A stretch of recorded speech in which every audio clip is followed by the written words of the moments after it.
Hey kids, it's time to get some SML podcast all up in that.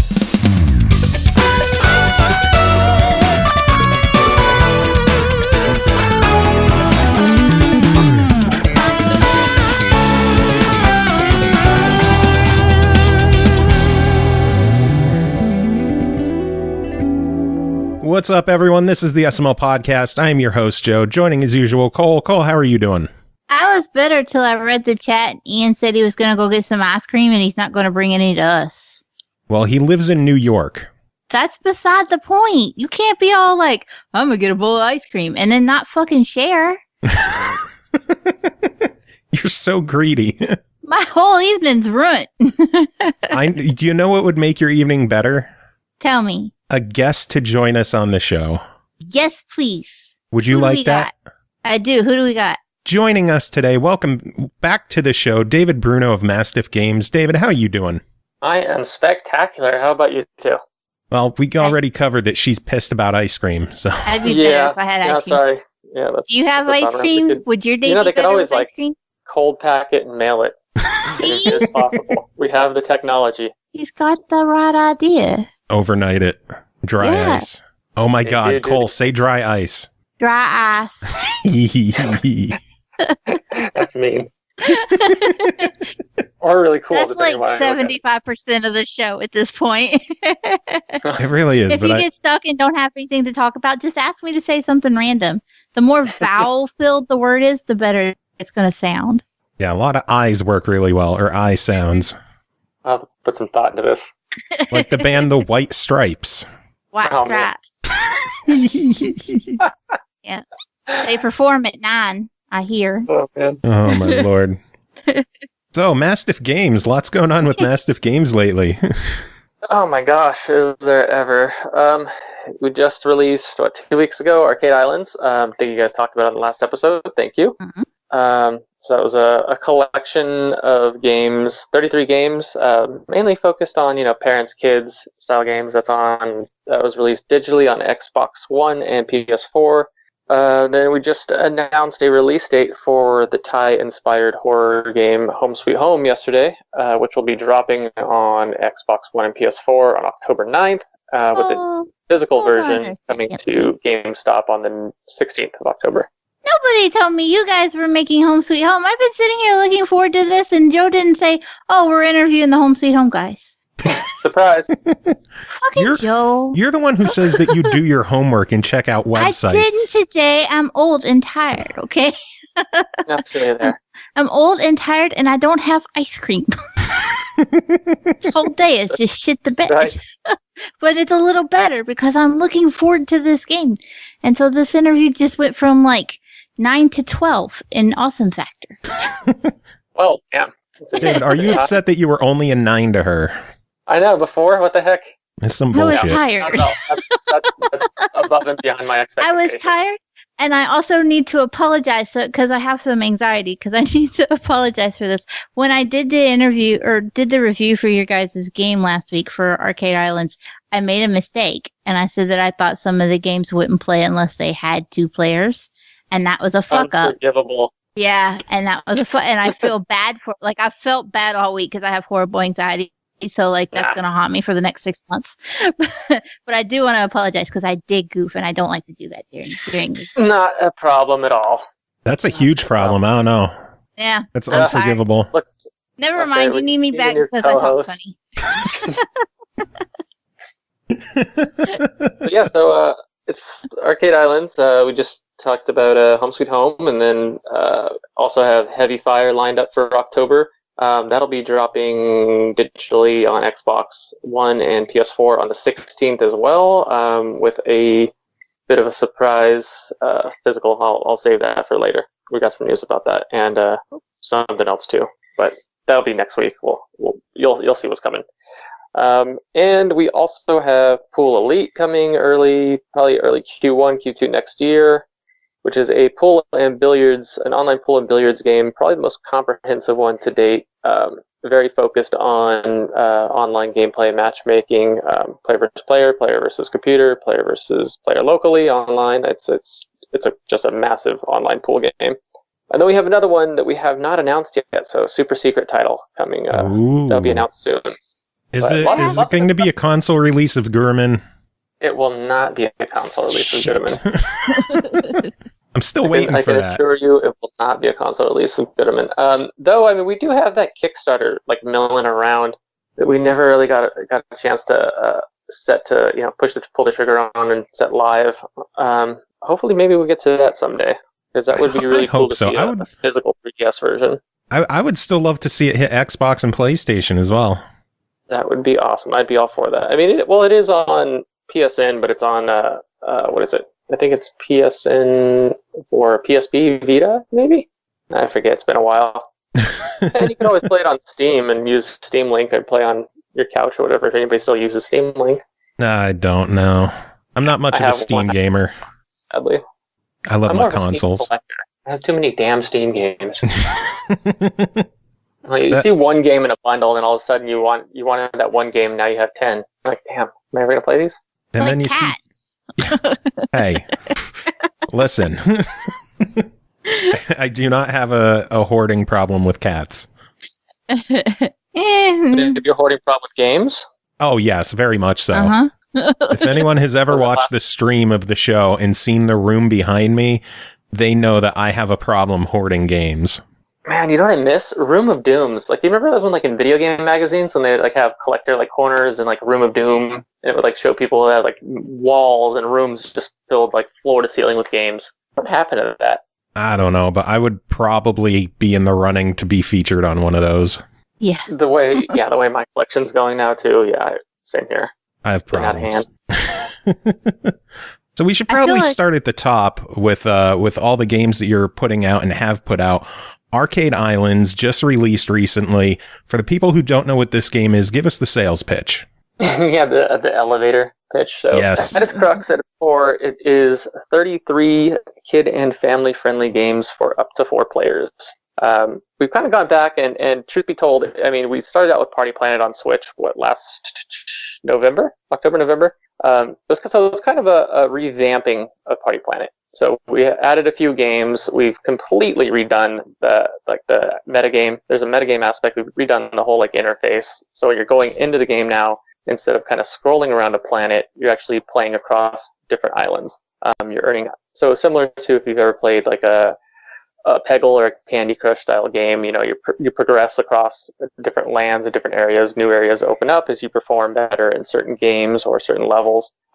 There's kind of a collection, like I was saying, a metagame aspect to it. So there's a collection aspect. So if you earn 3 stars in any given game, then you unlock treasure. And that treasure can be viewed from the treasure hut from the main menu. And then you look at the treasure hut and you see different it's like a kind of like a little cozy room that gets populated with kind of trophies or treasure, if you will, from the different games, kind of like a representative little avatar icon that shows you kind of like how long you played, gives you a little bit of basic information, how long you played, how many games you played at that, your high score, so on and so forth. So it's a real fun, kid, family-friendly game. Something, if you're a parent, if you're busy, it's something you can stick your kids with and not worry about them, being exposed to violence and mature themes on TV or other media.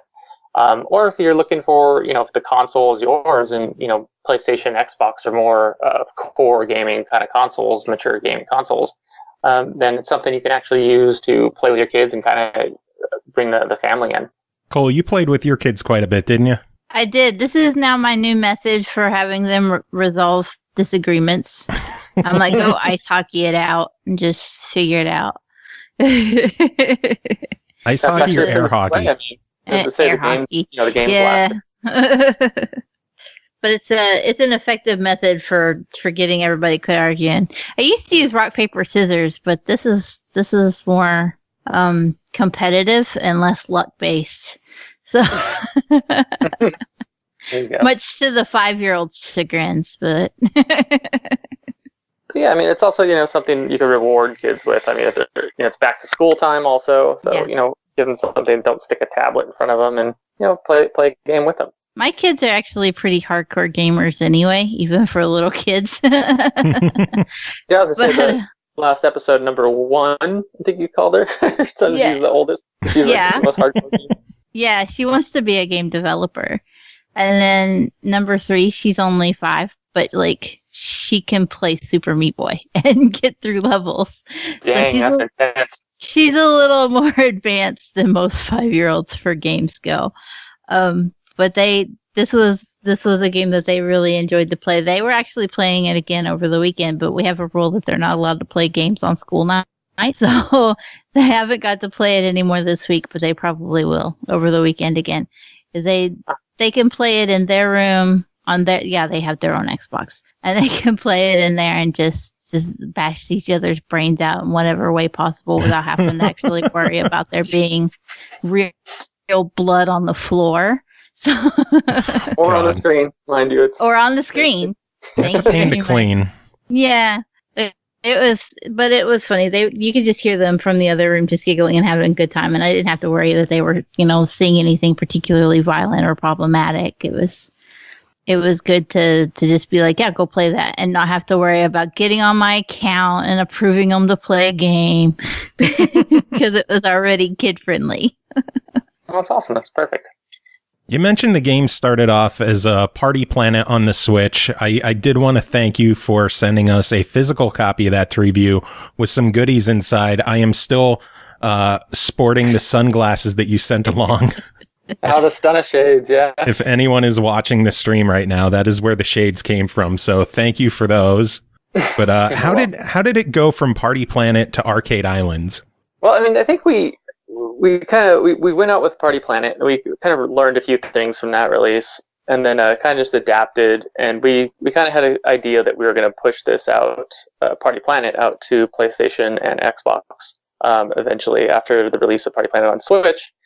So we kind of took what we learned from the release of Party Planet and applied a few different things. Went back to development and kind of talked internally, figured what worked well, what didn't work, and just applied them. And I think we came out with a better game for it, and it was definitely a learning experience, and I think it turned out for the best. What kind of changes were made? So I was saying the treasure hut, it's entirely new. The whole metagame aspect of collecting treasure. There's online leaderboards now, so you can compete with friends locally or friends online. And one thing I think is really cool about the leaderboards is, so many games have leaderboards, but they're never really presented in front of you. You kind of need to go out of your way to find the leaderboards or check the leaderboards. And what I found when I was playing Arcade Islands that I loved is the leaderboards are pretty much right in front of your face on the side of the screen. So it really encourages competitiveness in terms of scoring. And then when you do reach a high score, you complete all the games on an island. If you have the high score, the overall high score, then your avatar gets displayed and you become the quote-unquote ruler of that island. So there's like a little banner with your avatar on that island, so saying that you're the ruler of that island. So it just adds like a little bit of an ownership and fun feel to the game for kids, or for competitive adults.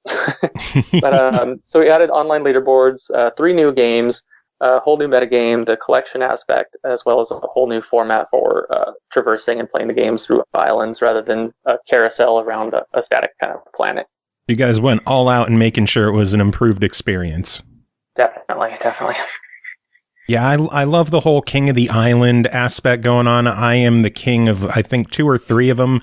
And every time that I see my name drop from the king of an island, I burn inside this seething hatred for our friend Scott Smith, Carnage, who seems to be on top of all of the leaderboards anymore.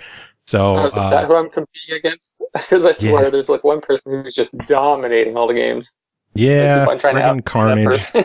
Okay, did Carnage take over all the... I have a mission. Because when I was playing it for review, like, we would play and try to get 3 stars, and then I'd see the leaderboard pop up, and it would say that Carnage had more score than me. I'd be like, hold on, E, we got to play this again. Yeah, so I mean, the leaderboards in the game are really effective because they're right in front of you, and when you scroll across to a new game, it populates the leaderboard for that game. So they're really effective and fun. What are some of your favorite games from Arcade Island? Oh man, well, of the new games, Laboratory Work, which is that top-down twin stick shooter. Mm-hmm. I'm the sucker for shooters and shmups and twin stick shooters, so that's up there for sure. Another one is the Bouncing Fish game, where it's kind of like you're just swimming around in a tank left to right, bouncing off the walls and avoiding obstacles like spikes and grinders and landmines and pufferfish and sea urchins and stuff. I don't know why, but I think that's just super addicting. And probably Fennec Fox Tower, the one that's like the endless climber. I think I might still have the high score on that one. That one is stressful. The water rises so fast. I mean, like, you can't slip up. I've never been good at games like that. You start off with it and you're like, oh, this is easy peasy. And then the water is just like right there up your ass the whole time. You're going, why am I doing this to myself? Yeah. I mean, it kind of reminds me also of like I don't know if you ever played the original Contra. Like there was like the cliffside stage. I don't remember which stage it was. It might have been like the third level. Yeah, going up the waterfall. Climbing up. And if you're playing local, like multiplayer, like 2 players, if you leave somebody behind, if you jump too high, they can fall off the screen and basically like grief kill the person who's trying to help you. So that kind of happens if you're playing 2 to 4 players in Fennec Fox Tower, where you can actually accidentally leave somebody behind if you're climbing too fast. Oh boy! So you really want to exercise teamwork, but you can always bring them back because there are power ups and like you'll see like a heart that revives a player. Yeah, there was a lot of number 1, slow down. You're leaving me in the dust. Mm-hmm. My brother and I got so many fist fights as a kid with Contra in the waterfall stage. He would just never wait for me. It's like, David, wait, I'm younger than you. Please stop being a dick. He didn't care. And you never got the spread shot weapon either. You always seriously, I was stuck with the fire weapon that did the stupid little swirly attack. Like, come on. I hated that gun. But then as you get older and get more skilled at the game, you're like, oh, damn, the laser's pretty dope. Oh, hell yeah, laser's dope. So, spread shot and laser. But the moral is Contra's an awesome game. Yeah. Sorry, back on topic. But those are probably my 3 favorites. So, Laboratory Work, Fennec Fox Tower, and Bouncing Fish. Nice. I struggle so much with the tank game. I forget the name of it, the top-down tank game. You know, so do I. I'm not going to lie. I am so bad at that game, and I don't know why. I think once I get familiar with the controls, I think I'll get better. Because most tank games usually use one stick or one control for each track of the tank's wheels, or whatever you want to call them. So this one, you're actually using the D-pad or the stick to go left, right, up, and down. So I think that's what might be confusing to some players who have played other tank-style games. I think the thing that throws me off is I'm always expecting I hit left to turn left and hit right to turn right. But this one is more directional, where if you're holding up, your tank starts turning up, and that's what throws me off with it. Yeah, exactly. You think it would control more like a tank. Like if you're holding like forward, you're going to turn right. If you're holding down, you're going to turn left or something.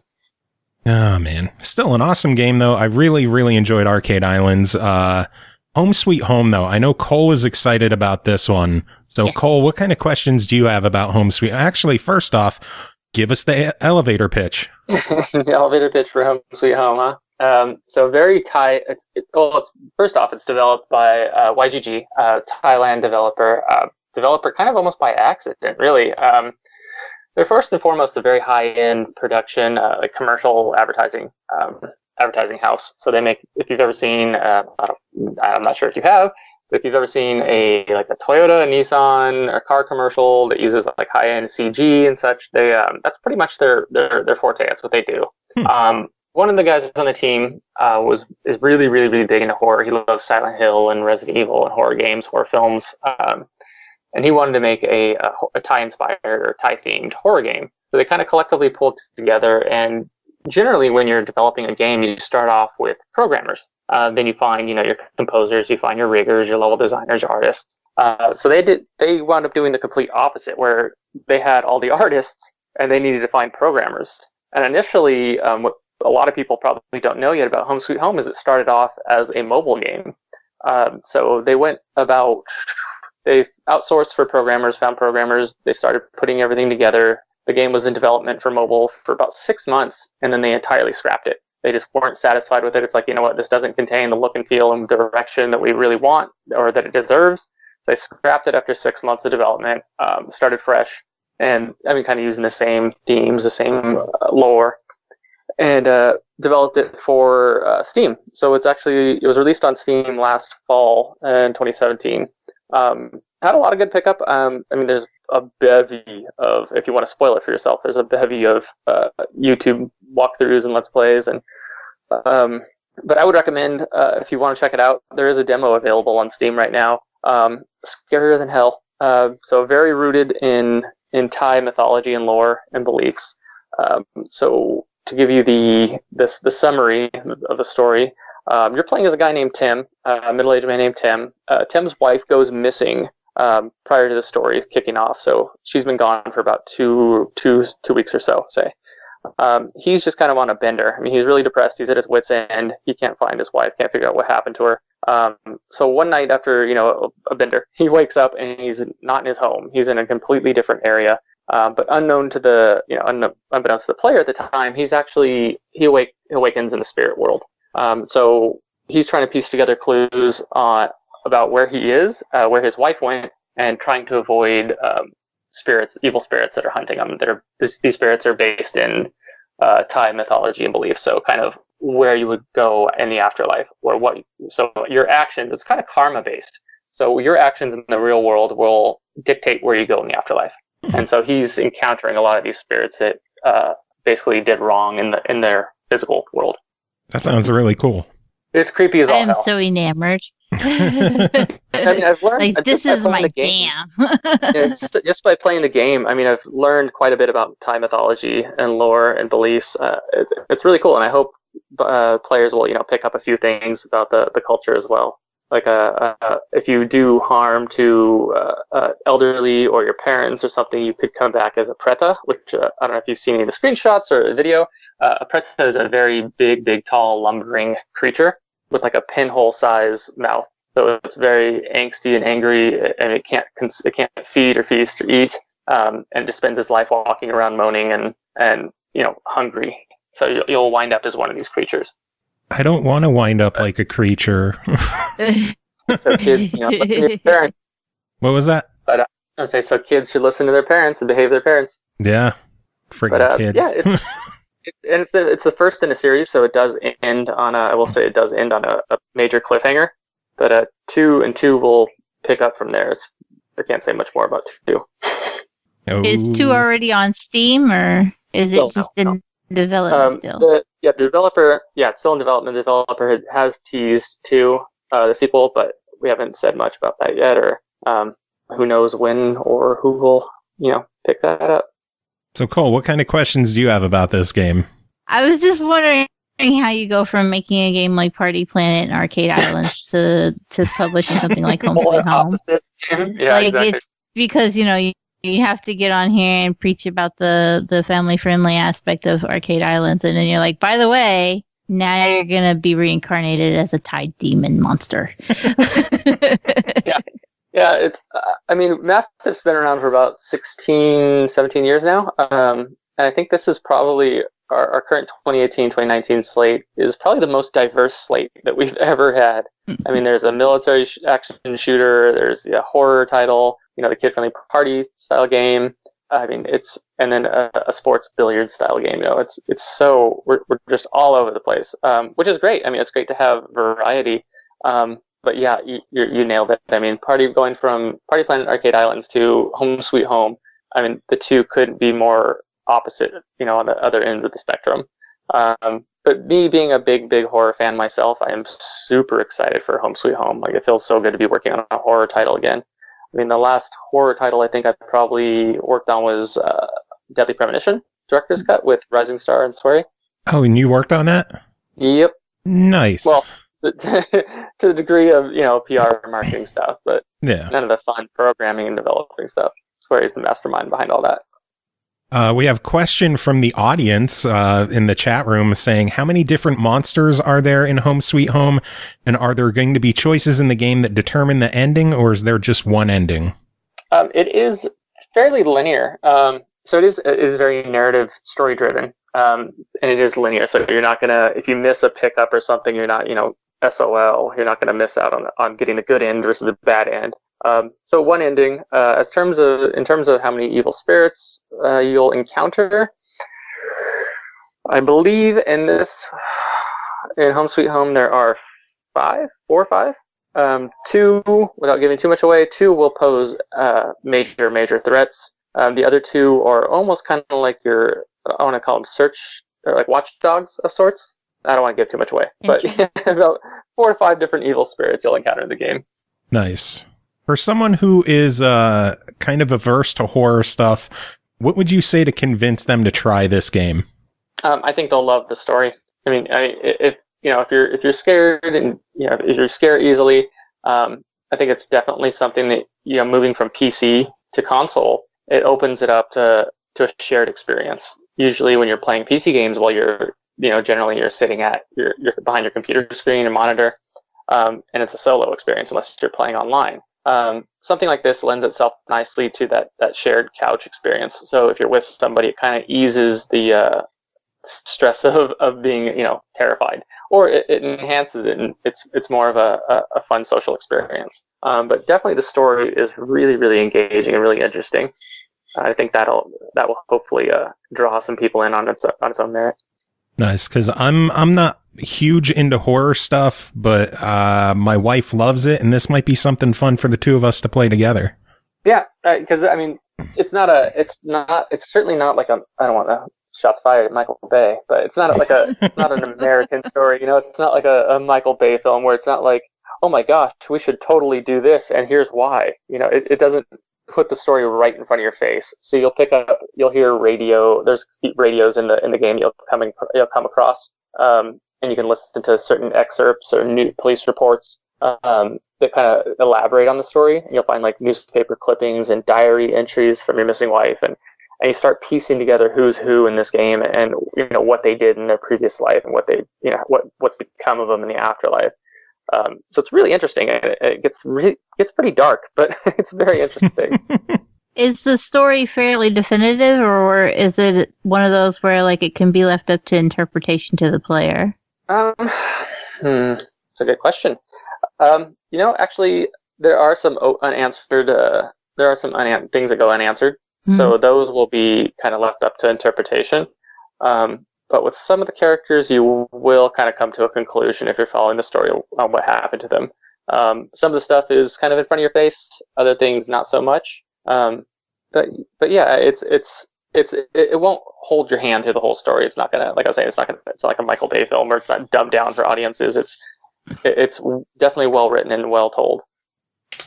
Nice. I'm very much looking forward to this one. Cole, did you have any other questions, or should we move on? Well, there was one more in the chat about whether or not it was more of a puzzle walking sim, or do you actively fight to fend off? Didn't even notice that one. Walksploration. We don't say walking sim here. That's awesome. Or do you actively fight to fend off the monsters? Yeah, I've heard that on more than one instance now, like walking sim. And I certainly don't think it's a walking sim. To me, like a walking sim is more of like a walking adventure style game, and that for me conjures up games like Myst, or is it the Edith Finch game? Is that right? Yeah. Those are more walking adventure style games. This is definitely more stealth horror. So if you played Alien Isolation, like that, only you're not going to get a Glock or a flamethrower or a chainsaw, or you're not going to break a spinning red box. So it's certainly not like that. And I think it draws itself, or does a really good job of providing not only mystery but stealth and almost action to a certain degree as well. You can fend off some of the enemies in the game, but you're not going to be able to fight them in a traditional sense, where I'm not going to be boxing them or stabbing them or shooting them. So there's no combat. I wouldn't call it exactly. I wouldn't call it a walking sim by any means. I'm kind of getting like Soma vibes, whereas you have to try to just not get caught. Almost sort of, yeah. If you do get caught, you do have a chance to defend yourself. Oh. Granted, you'll be pretty low on health, and you'll want to run away or hide, or do what you can to get the hell out of there. But one of the creatures, though, or the enemy, is the spirits. I'll just say the Preta. If you do get caught by him, there's no coming back from that. I mean, he will mash you into the ground like cat food on a hot day. Like, he will just decimate you.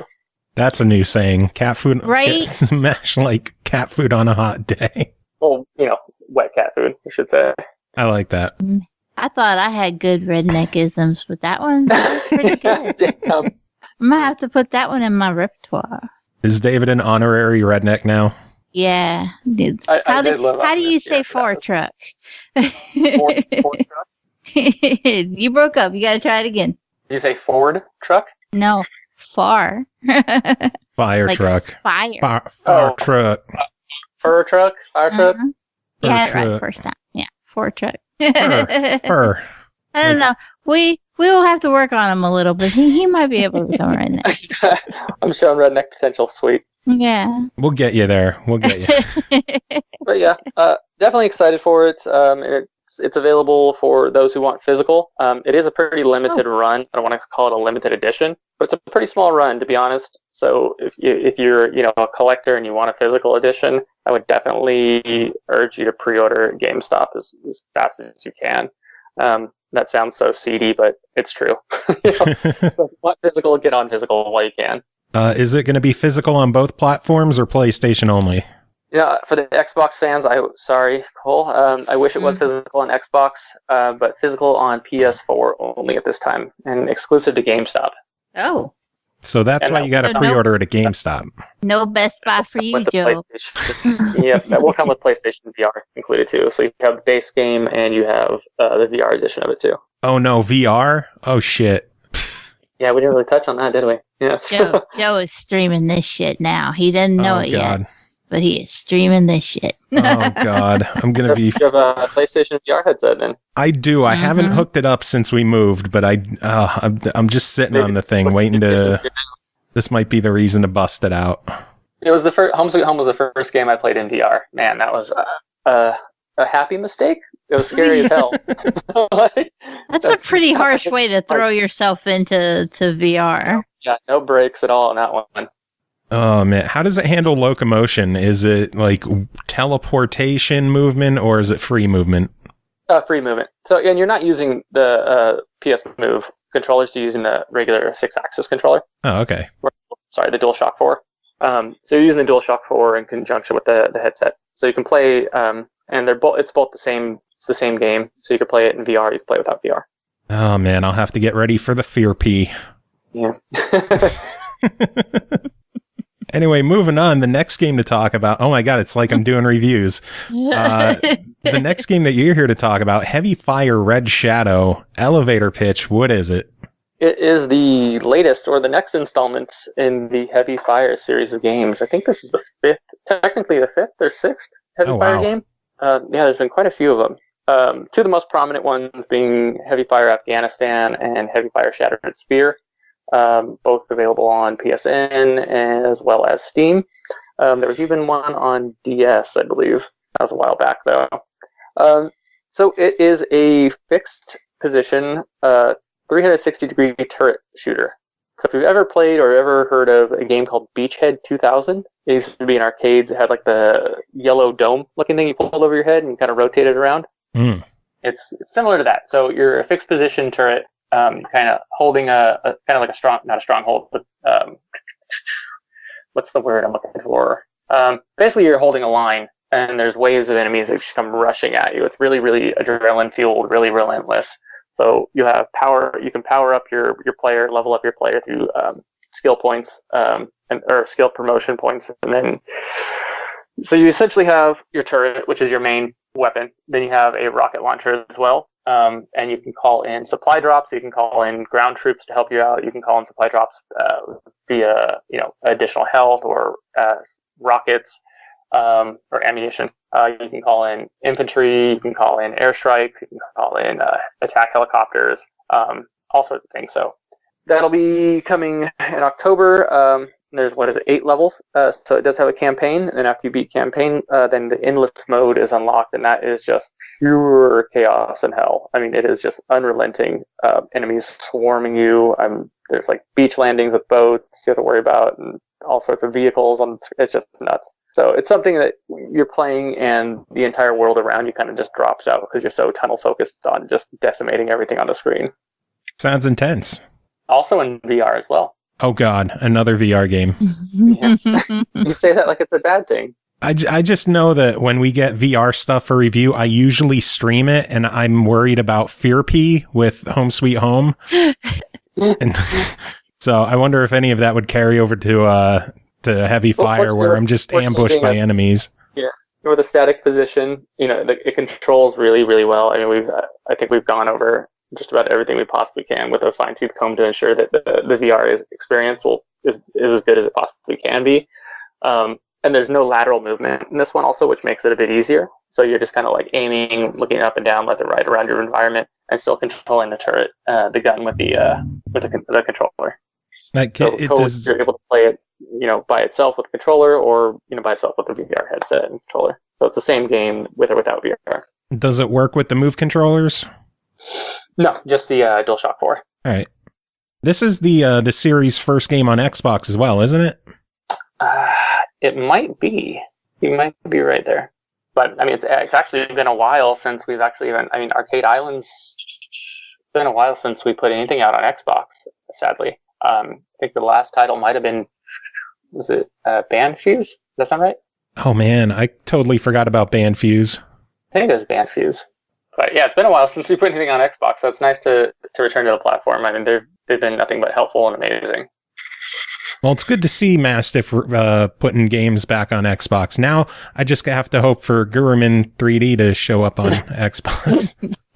Well, yeah, if Microsoft decides to make a VR implementation. But, go ahead. No, go on. I was going to ask, I know the Heavy Fire series has kind of had a mixed reception. What are you guys doing to make sure that this game lives up to the higher standards that you guys are aiming for nowadays? Well, I mean, it's always been, Heavy Fire has always been about low barrier to entry, pick up and play. I mean, it's not about, fighting the interface, learning the maps.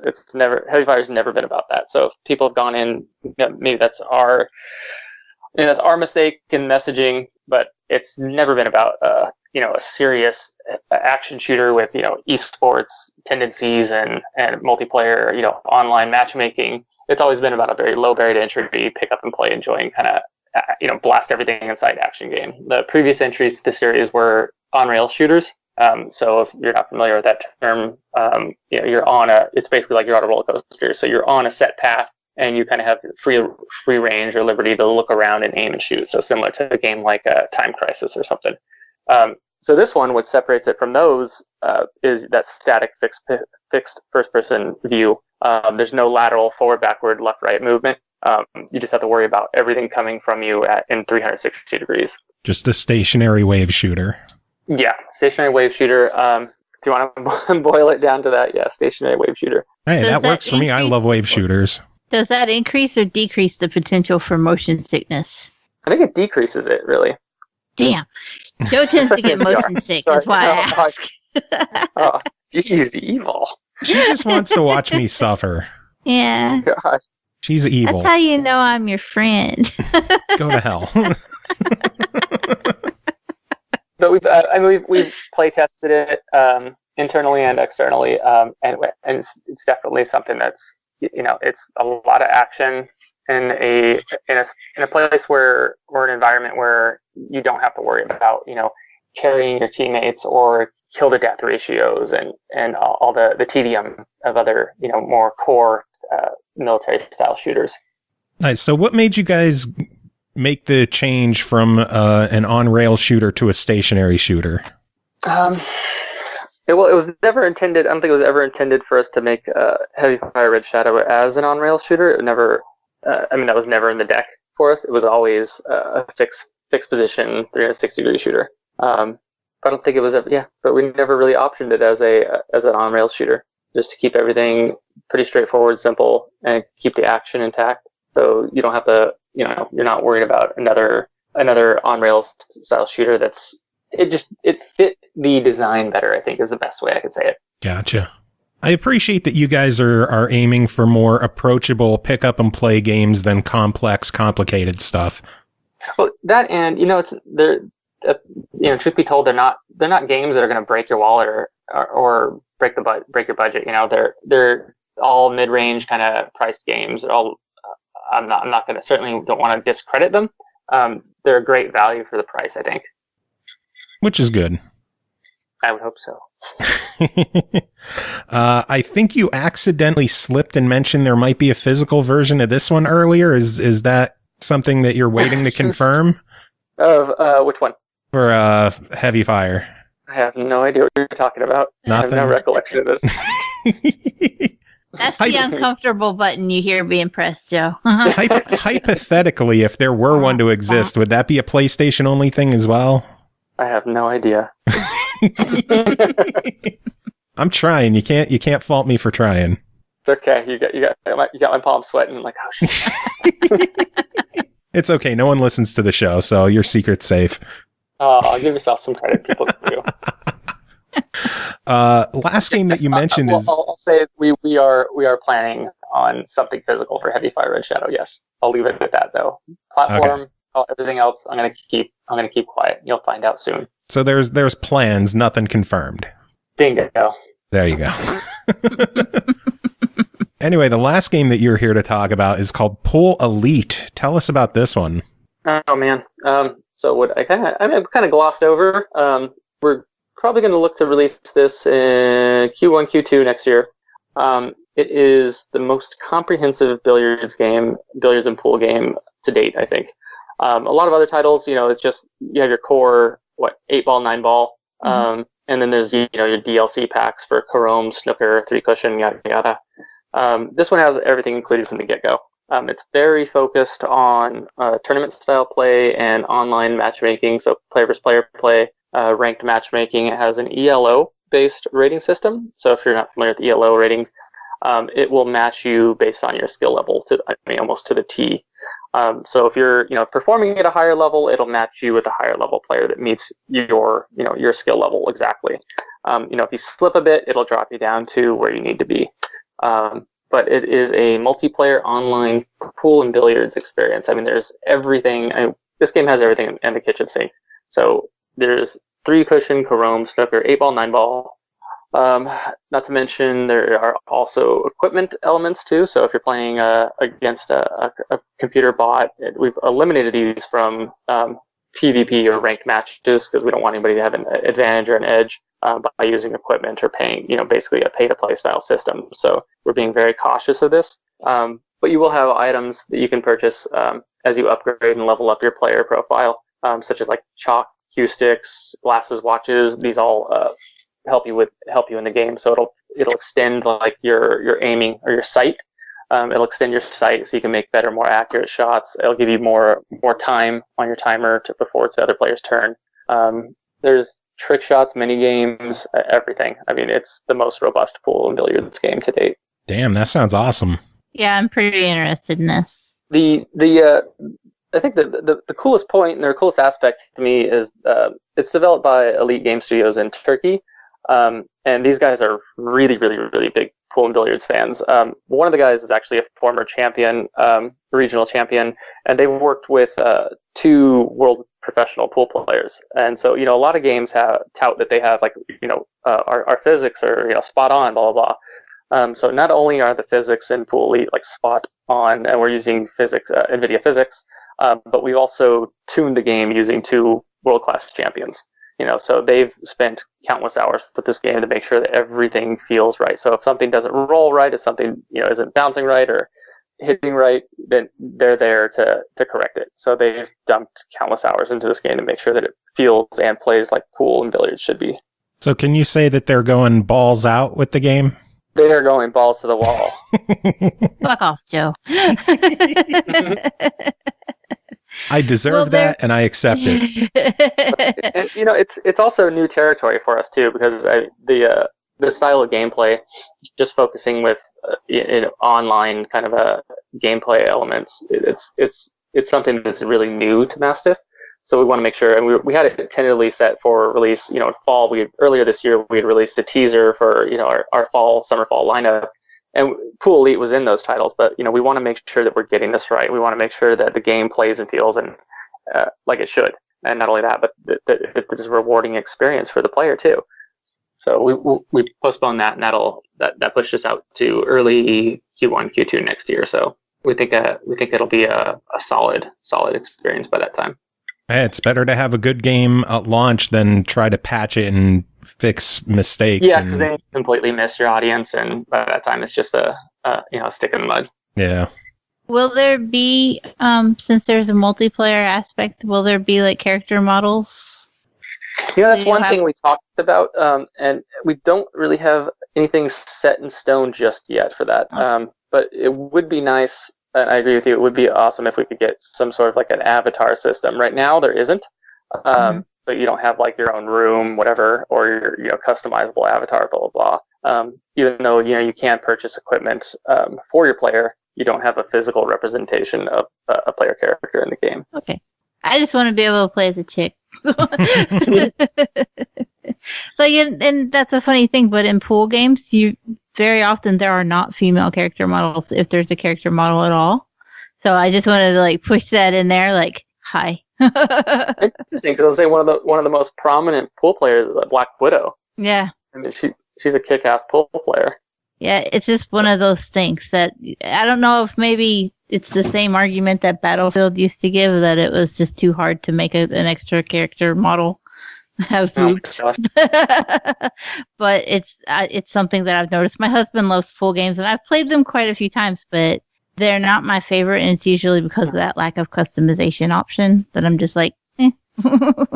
Well, we know, I mean, you think pool and billiards, I mean, everybody immediately thinks, the main two kind of games is just traditional 8-ball pool and 9-ball. 8, yeah. And then, if you jump across the pond, snooker is the most prominent and popular. So it'll be really interesting to see what happens when we release that game. I think there is a big pool audience and billiards audience here. It's just getting it right. I mean, I played quite a bit of Hustle Kings on PlayStation, and it's a solid game. And I'm really hoping that we're able to perform at or above that level. So if it's going to be online, you did say it's going to be on all the platforms, Switch and PlayStation and Xbox, right? Yes, correct. Will it have cross-platform play? That is a very good question, and I am delighted to say that yes, we will have cross-platform online play. Awesome. Wow. A lot of people think that's impossible, but it's not. It's not. Is it going to be? Go ahead. I was going to say, is it going to be limited to Switch and Xbox only? Because I know Sony's been pretty, I don't know, dickish about cross-platform play. I didn't say that. No, I did. I say it quite a bit. Yeah. We haven't announced all the details regarding cross-platform online play just yet, but we're trying to make it open to all. That'd be really cool. Good luck with that. We'll do our best. You're going to need that luck, but good luck. And especially when you release a game, and it's a niche. Not pulling any punches. And when you release a niche sports game, especially, what you don't want is to open up the game to online play and then have the lobbies be a ghost town. Yeah. Right. So, I mean, it was in our best interest to look into cross-platform online play and see if that's something that we're able to do. And happy to report that, yeah, it is. Well, that's fantastic. I did not expect, I'm not going to lie, I asked the question, but I wasn't expecting yes to be the answer. Yeah, right. Because you just kind of don't, like, it. At this point, I don't even expect yes to be the answer to when I say, hey, is there online? So online and cross-platform is no small feat. No. Well, definitely good luck on making that work. I would love to see cross-platform between everyone, but You're gonna get him in trouble, Joe. Hey, I'm trying to not call Sony a dick anymore, so. Too late. I said I'm trying. Speaking of dicks. Speaking of dicks. Oh, man, I know we've been chatting for a good while now. Is there anything that you wanted to bring up and discuss that we didn't ask? I think we touched base on just about everything, really. I mean, we also have another game that we have not announced yet. We'll try to announce fairly soon. I don't want to say anything yet. But we do have another title planned for probably summer. I'll say summer next year. I think a lot of people are really going to dig it. I'm super excited for it. And I think it adds more diversity to our slate. How did you get that many masochists in one place at one time to release games so rapid fire? Oh my gosh, you have no idea. I haven't gone to bed on time in the last 2 weeks, and that's not to say that we're a slave driving company. Totally not.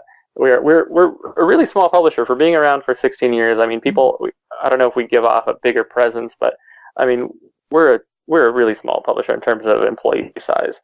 But we work really hard. We're all in communication. A lot of us work remotely, and we make it happen. I mean, it's a very, very busy time of year for sure. But I think what we've got going for us right now is working well, and I'm excited to see these games come out and release, and hopefully we'll see a little success out of them and people enjoy them. I mean, that's the main thing I really want is people to say like, oh, okay, this is from Massive Games. It's fun. It's it's not it didn't cost me $70 for a limited edition for stuff I'm not going to use and all that. And it's it's easy to pick up and play. I'm not fighting against the interface within the first 10 minutes. I know what's going on. I'm able to play it to its fullest potential. So I think we're striving for something good here.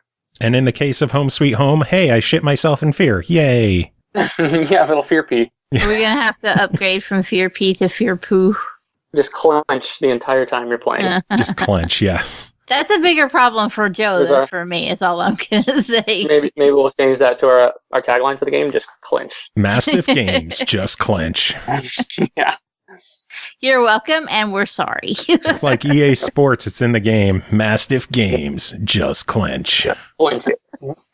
You can use that if you want. I just added a Home Sweet Home header to our Twitter social on Mastiff Games, and I'll make sure to add that. I'll be like, just clench. The funny part is there's going to be people looking for you guys because of Arcade Islands, and they're going to be expecting to see all kinds of cutesy stuff. And then they're going to click on your Twitter, and it's just going to be Home Sweet Home banner. Yeah. Whoops. Hashtag family friendly. Yeah. Oh, yeah, that's true, too. Yeah, sorry about that confusion. My friend asked me when he saw you guys reply with the family-friendly hashtag, he's like, should you say something? I'm like, they know what the show is. Yeah. Yeah, that was me. I was referring to the game. Then I thought about what you said. I was like, oh, shoot, he means the pod. Like, yeah, certainly not.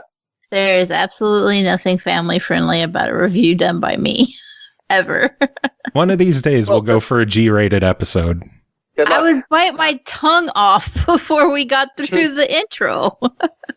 Sounds like good listening material to me. Yeah. Then you can try and say fire truck like that. Fire truck. Fire truck. No. The favorite one that we didn't even bring up is one Joe gives me the most grief for. Are you ready? Oil. What? Oil? Oil. Oil. Oh, oil. It's oil. That's Joe's favorite, and I can't believe he went the whole show without bringing it up.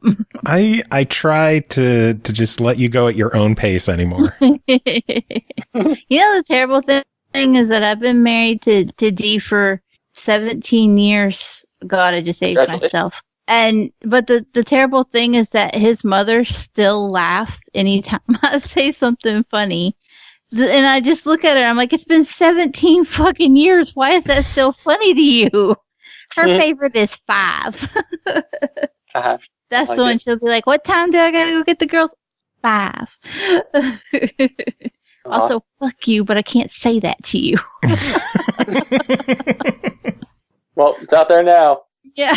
She doesn't listen to the show, thank God. No one does.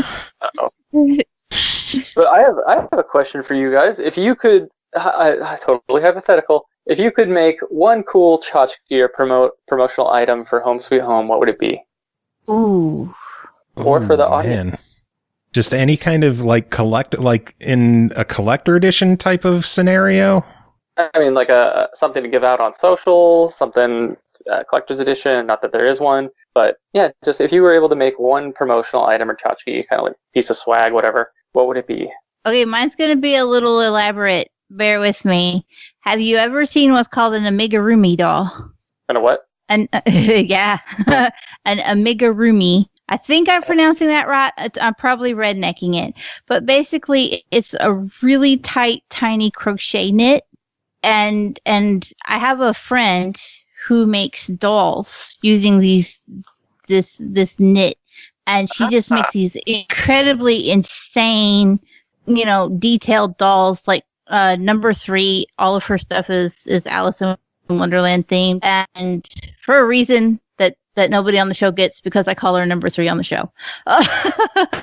But when she was born, my friend made her these really fantastic amigurumi dolls that were Alice in Wonderland themed. I love amigurumi dolls. So like they would be pretty cryptic. Yeah, I'm looking at images of them now. It's like a happy cactus, a little teddy bear dog. Yeah, but like I've seen a couple creepy ones, and if you can do it, they look so cool. Like I had another friend make one that looked like a Chucky doll. Oh my god. So, yeah, in the game does have an aspect of voodoo in there. So one of the characters in the game in Home Sweet Home, she exercises a voodoo spell. It backfires on her. Okay, I'm giving away too much of the story. But there's one of the items you find and pick up in the game is they're two figures holding each other together. It's bound by string. That would be really cool to see a amigurumi doll like that.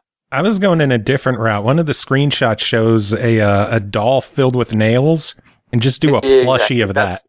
I'd say that's another something you'll find, yeah. Just a plushie with like plush nails that are nice and soft and friendly for all ages. But a plushie of that, I think, would be fun. Or if you're looking for something smaller, do you remember those pens that if you hold them one way, it has liquid in them, and if you flip them the other way, all the liquid is gone? Oh, yeah. It had like a little... are you talking about the ones that had like a little plastic slide in them? Yeah. Just one of those filled with blood. Yeah, that'd be pretty cool. Back in the day, I bought like a copy of Saw, like the first movie Saw, on DVD, and it had like a little liquid-filled insert on the inside of the DVD case. So it was like a clear DVD case, and it had like a little saw blade in there, and it was filled with like red oil. Oil. Oh. It was filled with red oil, and so it looked like the saw blade was floating around in blood. It was pretty cool. But yeah, that would be interesting. The blood is fun. Yeah. My whole thing, and I'm not sure I'm actually going to get a chance to do this, is the main, like the female evil spirit that you see in the game. She's pretty prominent. You've probably seen a picture of her. She carries around a box cutter. So you can hear her, like when she's walking around, it's like an audio cue. When she's nearby you, because you'll hear a clicking like of the box cutter sliding out. So you'll hear, and that's the blade slide, like extracting and retracting. Nice. But I really wanted to make like a box cutter with a USB stick kind of inserted into it, so you could stick it out and like with assets on it and such. Oh, that'd be cool as hell. Like put a soundtrack on there, stuff like that. Yeah. Yeah. It's a bigger undertaking than I thought. And then we could all be sad that we would get it on Xbox. You gotta find a way to make a mold to fit the USB stick in there. And it's just, yeah. But if I can find a way to do it, I will. Trust me, I will. If you know me by now, I love doing thematic style stuff with press copies. Yes. I had the glitter at the old place to remind me of that. Yeah. Sorry about that. I tried not to glitter bomb people too hard. Yeah, it wasn't that bad. I want to be glitter bombed. How come Joe gets all of the cool stuff for the show, and I never get I'll send you a copy of Party Planet on Xbox One with in a glitter bomb. But you're just gonna get a glitter bomb because there's no copy on Xbox One. Good enough. Good enough. Just a glitter bomb. I'll give you some shades, some stunner shades too. Yay! Yes. Gotta wear the shades. Yeah. Well, I hope that was informative. I didn't stumble over myself too much. An exciting time. Lots of stuff to do. Hell of a lineup. Uncomfortable. Yeah, tons of stuff to do still. Hopefully I'll get to bed at a reasonable hour tonight. I've been up really late, like the last 2 weeks, just making sure everything's getting out there, everything's going well. We have all the right assets we need, all the right information. And we're working on, I think I might have mentioned it on Twitter earlier, we are working on a new trailer for Home Sweet Home 2. Not Home Sweet Home 2, but Home Sweet Home will have a new console trailer. Yeah. So we'll hopefully have something out, hopefully by next week. I know it's pretty busy with TGS and everything, but we'll have a pretty cool trailer coming out next week. Well, we are looking forward to that. We are looking forward to the games. And David, it is always a pleasure having you on here chatting. Thanks so much for having me. Where can people keep up to date with you and everything that Mastiff is doing? Mastiff, even though we are just Mastiff, you can find us on Facebook and Twitter at Mastiff Games. So /Mastiff Games, Facebook /Mastiff Games on Twitter, and Instagram, though I haven't had a chance to do much with the Instagram account lately. I think it's Mastiff_Games. Or just go to our fresh, redesigned website at mastiff-games.com. Sounds good. Yeah. And what about you personally? Where can people keep up to date with you? First name, last name on the Twitters. David Bruno. Easy enough. Yeah, like Bruno Mars, but he beat me to the cool punch. That bastard. Fuck him. Yeah, but if anybody ever wants to shoot the breeze about horror movies, cars, games, I always love to talk. So, depending I have time, but I'll always make time for anybody who wants to chat. So, I mean, even if they want to email me, if you want to email awareness@mastiff-games.com, I'm always happy to answer people. Just email and talk about horror movies. Mm-hmm. Yeah, I'm totally okay with that. Which, just watched the new Predator, by the way. It was terrible. I have not seen it, no. Don't. Just save yourself. If you want to go watch a comedy, go watch Predator, but it was so bad. I was supposed to go see the new Mission Impossible last night, and that didn't happen because I was too busy helping my mom move. I'm sorry. I'm still, fingers crossed, next week our local theater's going to have the Meg. I still want to see that, too. Oh, dear God, I want to go see that. Because, see, that knows what it is. It looks awful, and I can't wait. It looks like a cheesy Jason Statham movie with a giant-ass shark. I mean, that's a popcorn flick for sure. Yeah. I just did not go into Predator knowing it was going to be super humorous and a lot of, I don't know, it felt like a lot of dick and fart jokes, just like immature jokes. I'm just like, wow, they went there with that. They changed the Predator movie? Yeah. If you go see it, you'll know immediately the line. They hung on this line for like way too long, and I was just like looking at my girlfriend in the seat, and I was just like, this is really awkward. And there's a couple of times where I literally almost got up and just like walked out. I was like, shit, would I rather be at home working? Hand to God, I actually thought, I was like, dude, I would rather be working right now and sending out like Arcade Island keys than watching the Predator. But hey, at least I got my 20% off concessions with my movie pass. Hey, that works. So that's a perk. But anyhow, I won't hold you guys up any longer. On that note, David, it has been fantastic having you on the show. Come back sometime soon. Oh, I'd love to. And we can. In the meantime, I'll think of words that contain a large amount of eyes. Sounds good. He's just gonna have a post-it note on his desk, and every time he thinks of a word with an I, he's just gonna write it down real quick and be like, I'm gonna go back on that podcast eventually. It's gonna be on my whiteboard list of I words. You'll come on. You won't have a game to talk about. It'll just be I words. I'm okay with that. David, have a wonderful night. You guys do. Thanks so much. Thanks for chatting with us. Bye. Oh man, that was fantastic. No, I'm trying to think of I words, but I don't have any. You don't need to think of I words. They're better when they just kind of randomly fall out of my face. Yeah, it's good when it just happens. But man, we have a lot of news to still take care of. We have reviews to take care of. We have a lot of shows still. We should probably just dive right into this, shall we? Let me get my notebook here. Let me see. Well, we got news first. I made notes on news. I assume you've already seen everything that I saw, but just in case, I made notes. Well, just in case you missed or you got something I missed, we'll have you on standby. Okay. I think the big news of the week is Sony has announced the PlayStation Classic. Have you heard about this one? Yeah. So, taking a page from Nintendo with the NES and SNES Classic, Sony's going to release a mini version of the PS1 with 20 games pre-installed on it. It's coming out December 3rd for $99.99. It will not include an AC adapter, but it will come with the USB cable for it. So you just got to make sure you have a USB adapter to plug into the wall. Also comes with 2 controllers. A full list of games has not been announced yet, but 5 games have been announced with Jumping Flash, Ridge Racer Type 4, Tekken 3, and then 2 that I'm excited about, Wild Arms and Final Fantasy 7. Right. So it makes you wonder what the other 15 games are going to be. It's a good question. I'm not surprised at Final Fantasy VII though, because isn't there like a Final Fantasy VII remake coming for PlayStation 4 and all that? Yeah.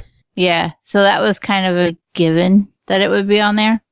I do want to mention though, wasn't there one point where a CEO or one of the higher ups at Sony was like, nobody wants to play these old games, they look awful?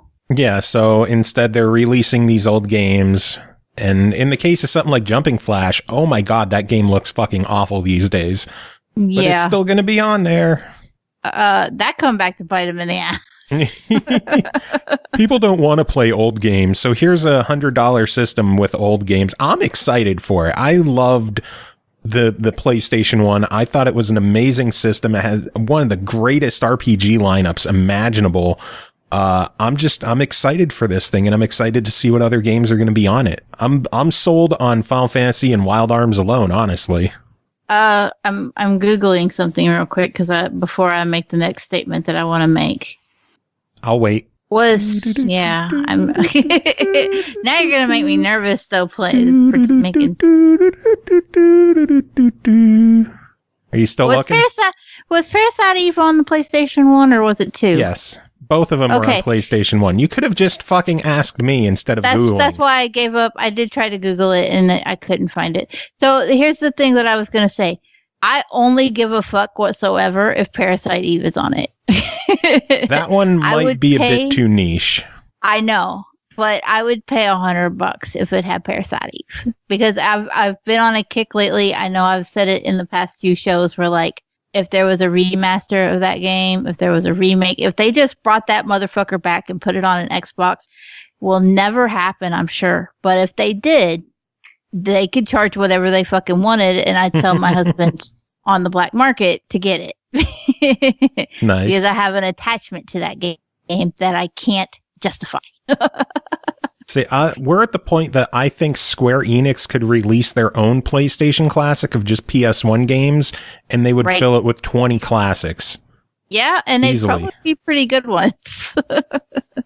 I mean, as much as I have bitched about Square Enix recently and their whole bringing games remasters and stuff to PlayStation and not Xbox, they had a pretty solid lineup back in the day. Yeah. And I'd pay a hefty price for quite a few of them. I mean, I'm pissed at them, but I'm still going to buy Devil May Cry 5. I'll still break my neck for it. So that doesn't have anything to do with Square Enix. It's Capcom, isn't it? Yeah. See? I'm getting all mixed up. So then I don't even have to feel guilty and hypocritical. Because fuck Square Enix then. Well, we'll be talking about Capcom in a minute, but in other Sony news, it's been confirmed that Sony is ending PlayStation Vita production in 2019. So it looks like this is the final nail in the coffin for the Vita.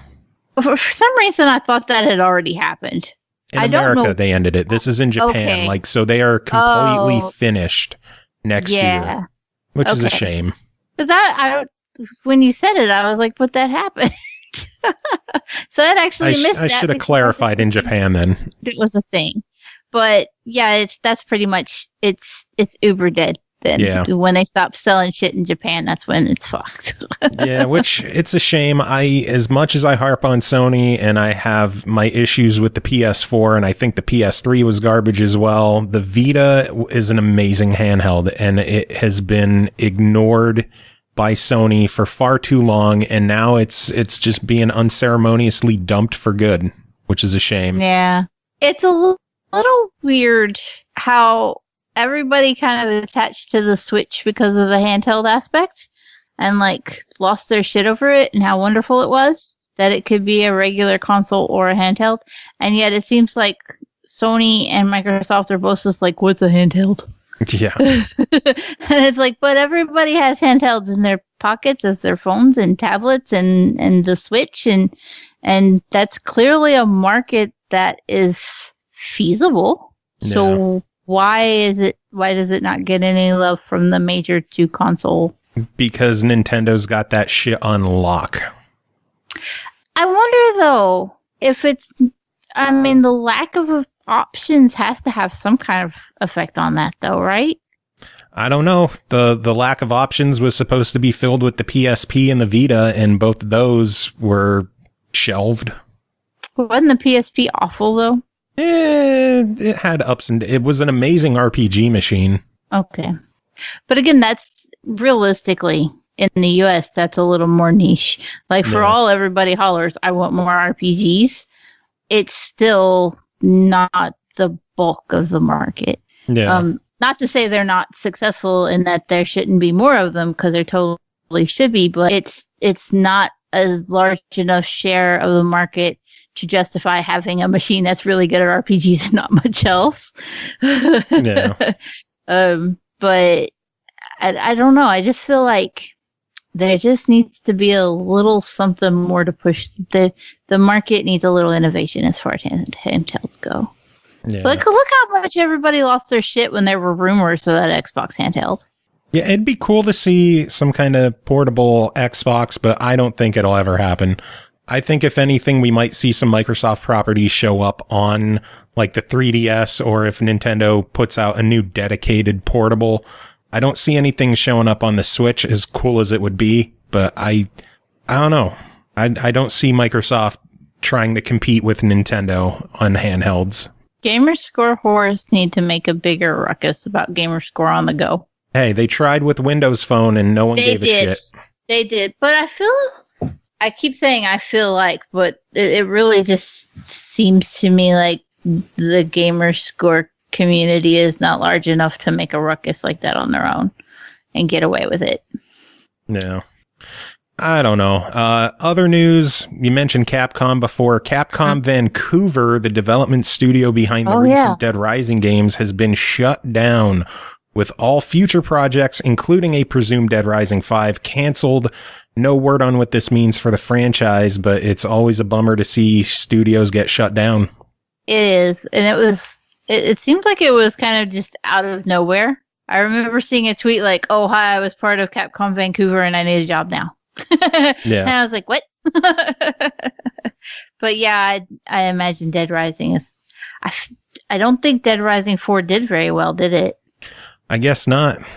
So, that's Some people were pissed about the changes that they made. I enjoyed what I played of it. I didn't get to play as much as I would have liked because, you know, I don't get to play games for enjoyment anymore these days. What is playing games for fun?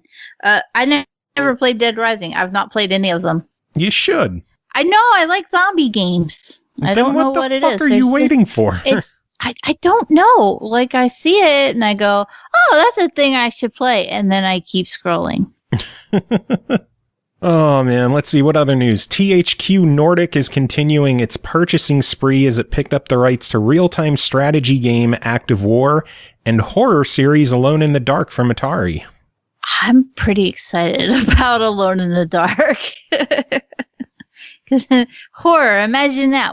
Who would think that I would be excited about a horror game? Dark Mika trying to bring up the whole Kingdoms of Amalur purchase that we talked about last week as well. But yeah, THQ Nordic is on fire with buying shit. They really, it's like every week we have to announce what THQ Nordic bought. I'm not mad at it. Right. We need a little theme song and everything. What did THQ buy? I wonder if Grant would do something. That's going to be amazing. Speaking of dicks. Speaking of dicks, 2 games were added to the backward compatible lineup this week with Greg Hastings' Paintball 2, of all fucking games, and Brutal Legend. Okay. I was excited about Brutal Legend, but Greg Hastings' Paintball 2. There was a Paintball 1? Yeah, on the original Xbox. Oh, so then it's still a potential for backward compatibility. Of all the games that they were going to announce for backward compatibility, Greg Hastings' Paintball 2 was pretty low on the list for me. Did you have it? No, but I ordered it. Do you actually have every backward compatible game at this point? No, I'm missing a chunk. There was still a few you were shy of, right? Yeah, there's a handful of missing. Most of them are like Cabela games. Oh, you know the crazy thing is that I have a lot of Cabela games. I don't know that that's as course you crazy as would. it sounds like. Of course After I you would. said it, I was like, yeah, that's not so weird. Everybody would expect my redneck ass to have the Cabela games. Shocking revelation. It's a thing. Oh, Lord.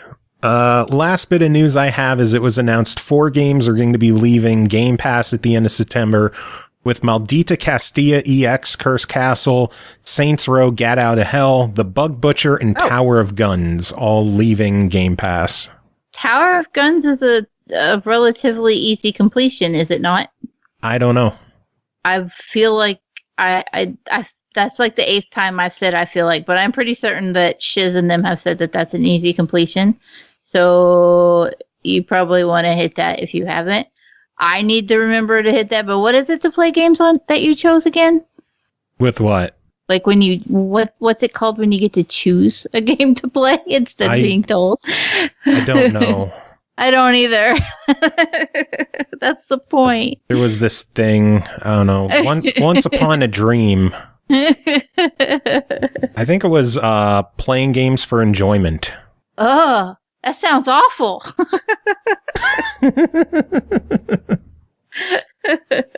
There was a game last month I wanted to play before The Bridge, and I didn't because I just ran out of time. And the terrible part is, like, we announce when a game is going to be leaving Game Pass. We usually know about a week and a half, 2 weeks in advance, and I still run out of fucking time and don't get to play a 3 or 4 hour long game. That'll teach you. I actually have 2 news things that you didn't have. Let's hear them. What do you got? And I can't believe you've missed this one, Joe, because this is fantastic. I guess it's a newspaper article. A report in the UK is blaming 5% of divorces on Fortnite. Oh, yeah, I heard about that. That's fucking weird. I think Seth Meyers made a joke about that, and he said the other 95% get divorced due to another video game called Tinder. Yeah. Fortnite or addiction to games. It wasn't always specifically Fortnite, although Fortnite was listed in some of them by name. But addiction to games was listed as the cause for 5%. Yeah, 5% out of 4,665 divorces. So roughly around 200. The interesting thing that was mentioned, though, that kind of caught my eye was that there was an uptick in divorces being blamed on games and Fortnite that was timed alongside of major patches. Oh, God. So,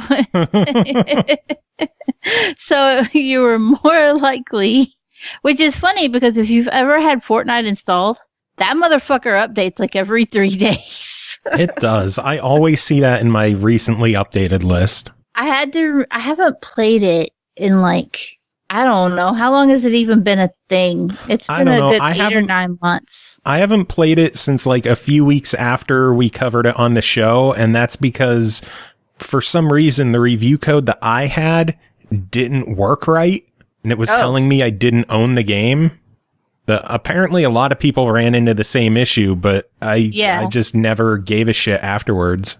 I don't know. I never played the Save the World because I watched people stream it and there was so goddamn much reading. Like the whole screen was just filled with constant tutorial after tutorial. I was like, this is the learning curve is too damn steep and I'm too damn old.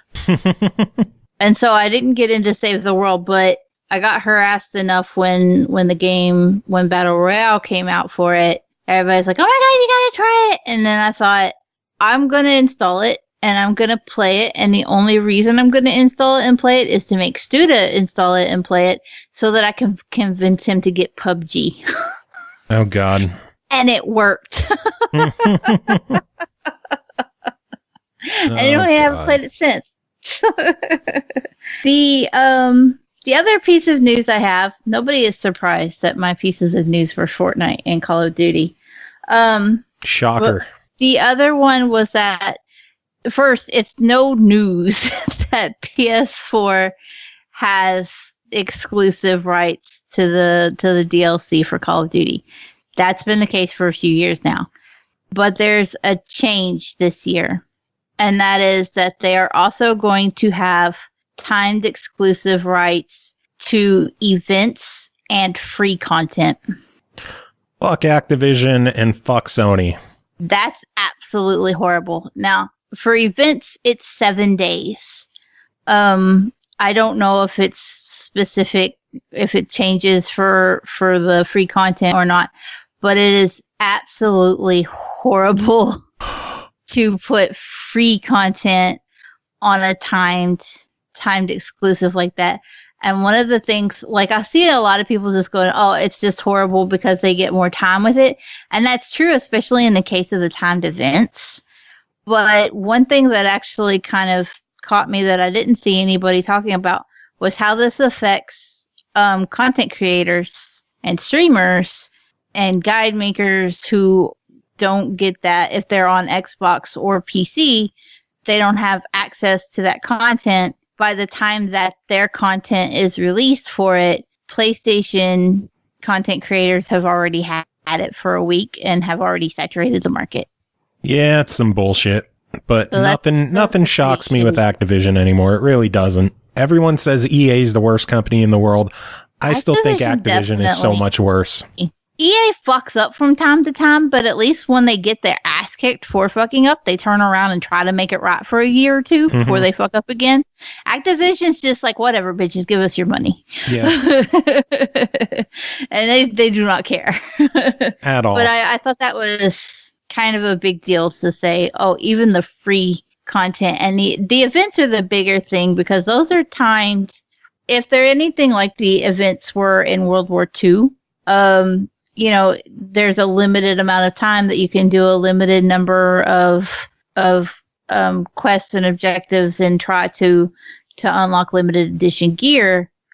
It's pretty shitty to go, oh, well, Xbox and PC, good luck getting that shit that we put in the game. No. You're SOL. You know, we hope you like one gun and not two because you don't have enough time to unlock two. Yeah, it's stupid. Anyway, that's it. I'm done. Anyway, reviews. We should probably get to those, huh? Speaking of dicks. Speaking of dicks. First game to talk about tonight is called My Brother Rabbit, developed and published by Artifex Mundi. It released September 21st on Xbox One, Switch, PC, and PS4 for $14.99. So this one's new for everybody. In this magnificent land of make-believe, a cute little rabbit wants to nurse his ill friend, the flower, back to health in any way he can. He must use his wits to decipher puzzles inspired by classic point-and-clicks, uncover hidden objects, and play mini-games to continue his adventure. Is it just child's play, or does it all have a deeper meaning that reflects reality? Ooh, Cole, tell us about this one. Well, shit, now I gotta be careful not to give away a spoiler. I love Artifex Mundi games, and I'm so glad to see that they have broke out of their mold for My Brother Rabbit. When you've played an Artifex Mundi game, you know what you're going to get. You know, you're getting a hidden object puzzle. You know that there's going to be, you know, the puzzles and the mini games, and you're going to have a female protagonist. It's all going to be voice acted, and the animation's going to be a little wonky. You know what you're getting when you buy it. My Brother Rabbit makes a conscious effort to break that mold. It doesn't quite shake up the genre entirely. There's a few things that you're going to recognize in it. And then you go, oh, yeah, this is an Artifex Mundi game.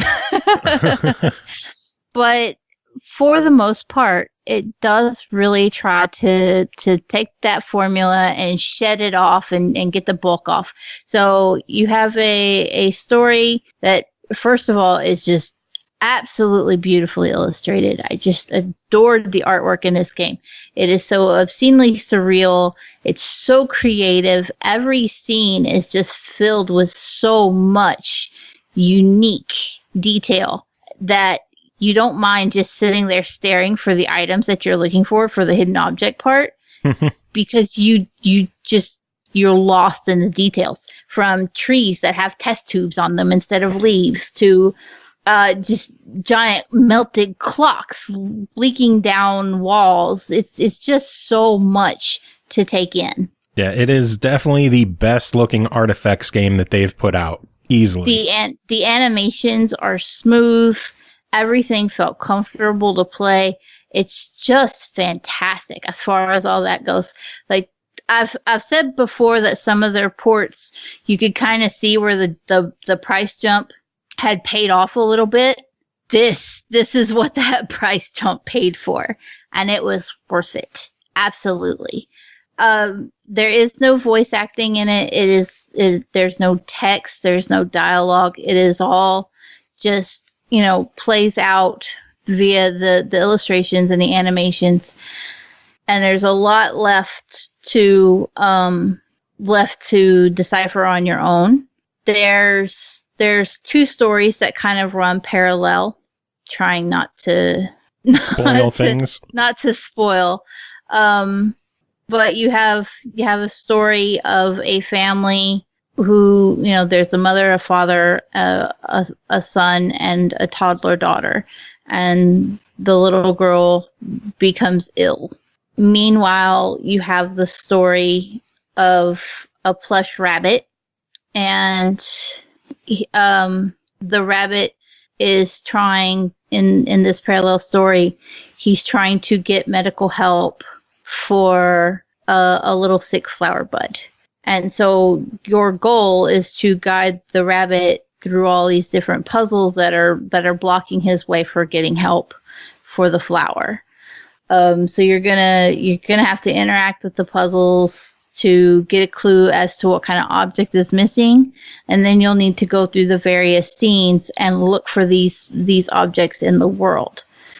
One thing that was really creative about this, though, was that you don't just sit and stare hopelessly at a screen if you're looking for an object and go, I have no idea if it's here or not. You're not going to sit and look at one scene for an hour looking for something that might not be there, because the items that you're looking for are represented up at the top, and there are dots to let you know how many you have and how many you still need. And if you're looking at a scene and that object that you're looking for isn't available in that scene, it's just grayed out. So oh, okay, I need to back up again and look at the next page or look at the other page to see if that's where the object is, as opposed to just getting stuck looking hopelessly. Yeah, I enjoy that the entire game is a hidden object puzzle sequence. Yeah. And not just dedicated in this single screen.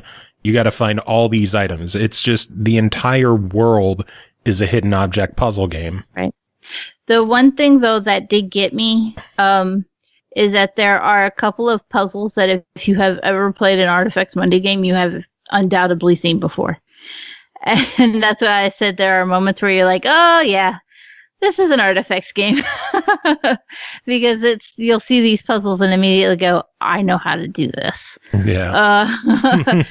In a way, I didn't mind it. I know some people will be like, oh, look at them recycling puzzles. But I didn't really mind it because everything else had been changed enough, and it shook up the formula just enough that I felt like this was more of like, rather than being a rehash, it was kind of an homage. Like, yeah, we know you like these puzzles. Come and get you some of the little spinning posts that you have to connect with yarn. It's Artifex Mundi's greatest hits. Yeah. I did feel like they were a little on the too easy side as far as some of those kind of puzzles go. There were others that were just genuinely left me sitting there going, I need a minute. Usually those were more of the environmental puzzles, though, as opposed to the ones where you were just actively trying to solve like a mini game in front of you.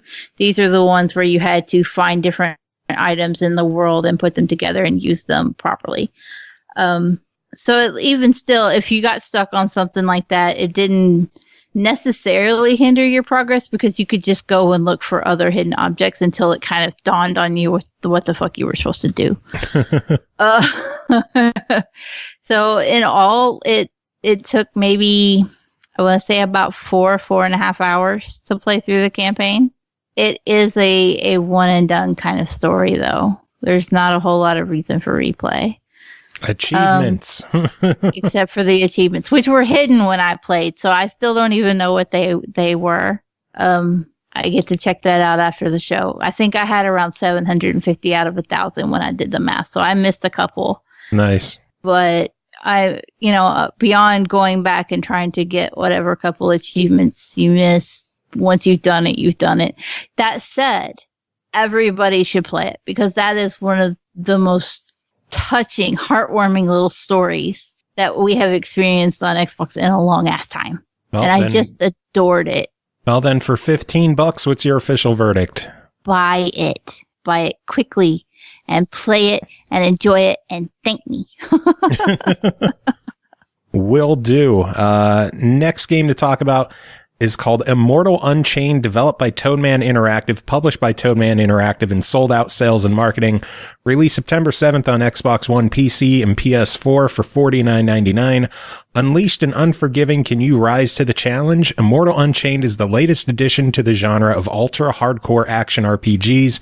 Take the role of a living weapon unleashed to stop the source of a cataclysmic event threatening to end all worlds. Cole, tell us about this one right after I thank No Time for Games for his 700 biddies. Holy hell. Thank you so much. That is a lot of biddies, though. And it's going to refitty your shitty compitty. It is. Every time I say that successfully, I'm so proud of myself. So what is Immortal Unchained? Immortal Unchained is a third-person action shooter. It is not playing when it says that it is hardcore. This is... I don't want to be one of those people that says it's the Dark Souls, but it's very, very similar to Dark Souls. Yeah, it very much feels like a Souls game. I've never even played Dark Souls. I've just seen like clips of it, and when I was playing this, I was like, oh, this is what Dark Souls feels like. It's just one of those, like, you can immediately recognize what it was trying to be. I will say the first thing that I was really excited about is that you can create your character and you get some pretty hardcore customization here. You can play as a male, you can play as a female, your female can have a goddamn mustache and wear a loincloth if you want her to, and it works out just fine. Yeah. You can go pretty hardcore here. You can have some control over the characters. You choose classes. I think it breaks it down into race, doesn't it? Uses the term race. But there are different classes. They have different benefits. I think there were 5. But then beyond that, you can also just customize what they look like, customize skin tone. You can customize their tattoos, their hair. I was genuinely impressed by the amount of customization. As far as actual gameplay goes, unfortunately, it's really clunky. And I feel so bad for that. When I have to be harsh on a game, it sucks. And this one, I have to be harsh with it. The gunplay is not comfortable. It's not intuitive. You press A to reload. Yeah, some of the button choices confused me. They're like why they did what they did. It's Y to heal, A to reload. LB is supposed to swap between your weapons. There's also like a charge power-up shot for the guns. And I couldn't always get that to work at all. Like, you could sit there and hold the buttons that the instructions tell you to hold for it. Not shit happened. I could shoot an enemy and they would take 0 damage from it. I was like, okay, and then you die because these fuckers will kill you really quick. On top of I think that is my biggest gripe with this game is just how easily you can die in this game. That health bar is deceptive. What, 2-3 hits and you're dead? Yeah, that health bar spans like 2/3 of the screen, but you get hit twice, you're fucked. And I don't know if you had the same problem I did, but there's some unfairness that goes on with some of the enemies. Their AI is kind of shit to start with, but on top of that, like, they teleport. Some of them do. Not the early ones, but some of the later ones can teleport. And those motherfuckers will teleport into a wall and kill you. And there isn't anything you can do about it. Or they can teleport behind a wall and shoot you through that motherfucker. And you're just sitting there going, hello, I can't shoot them through the wall. Yeah, their aim is impeccable. Yeah, there's no cover system. You're just stuck. It's like, okay, well, if I run out of this room far enough, maybe I can hit Y. Oh, never mind. I've already hit Y on accident trying to swap my weapons, and I don't have any health anymore. It's kind of dumbfounding. It really is. And on top of that, I said the controls are clunky, and that goes for the button mapping, but it also just goes for the general gunplay. The sniper rifle only has like 25 meters of damage before it falls off. It's a sniper. I should be able to hit them from across the room. Yeah. You're not hitting them from across the room. It's just going to fall off before. And it was incredibly infuriating. So basically your only choice was run in with, whatever you've got and hope it hits them. And a lot of the times it didn't. I tried to play. I hate lock-on aim assist in shooters. One, because not to toot my own horn, but I'm fucking good at shooters. And lock-on just kind of like fucks you over because it goes for whatever's closest rather than what's actually an imminent threat. And so I don't care if there's a dude walking toward me. I'm more concerned about the dude over there that can shoot me from a distance. Yeah.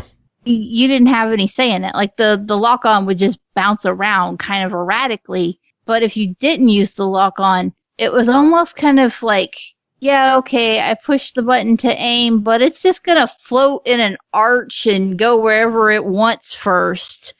And it was just really difficult to control it. Even with sensitivity settings changed around the way I like, I couldn't do it. I've never felt like putting on the aim assist was a better option. And even still, turning it on here was the better option, and it was still bad.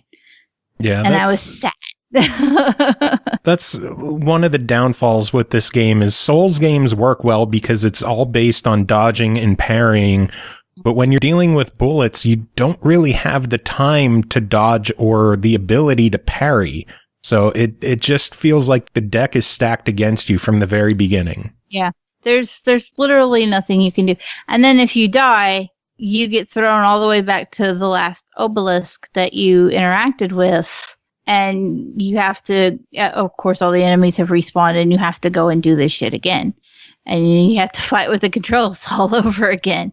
And, hope that you had health this time around when you got to whatever fucked you over the last time. But chances are good you tried to swap guns and you don't. So it was just infuriatingly clunky to control. One of my other irritants is that all of the bosses had the same weakness. They were all some kind of form of like robotic monster anyway. But every one of them had the exact same weakness. There was an orange spot on their back. So you didn't have any other choice but to get in close, hope that they attacked you, hope that you didn't get fucking hit, and then hope that you hit that orange dot to do some actual damage to them. And it was just not, the controls weren't tight enough to justify that kind of gameplay. Yeah. It just feels like missed potential with this game. I was so excited for this one from what I've seen on it, and I was looking for a really good action shooter, but just the ultra hardcore aspects of it, just it hurt. It really hurt the game. It was one of those instances where you want it to be good. It looked like it should be good.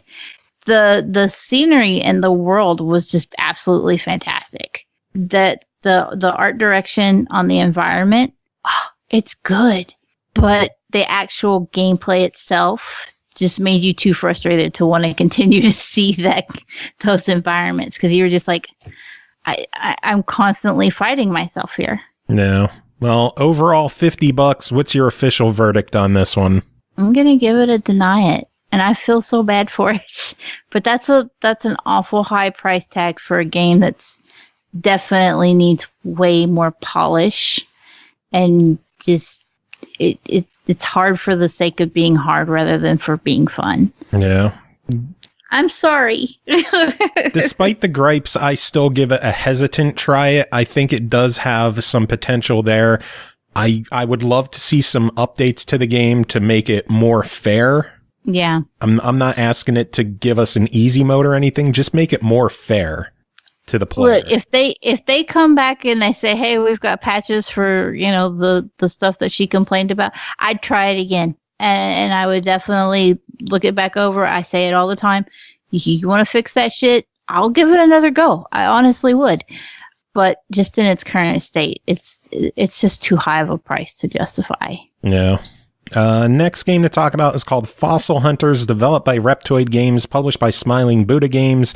Released September 12th on Xbox One and PS4 for $16.99. Embark on a casual adventure deep underground in search of mysterious artifacts, hidden treasures, and most of all, fossils. If you didn't hear, check out our last episode. We had a chat with Ryan at Reptoid Games about the game. For those who did hear it, give us a quick refresher. Cole, what is this game? So this is basically, it's kind of a puzzle game, if you will. There's no combat or anything. This is just you picking a character and diving into the world and digging up dinosaur fossils.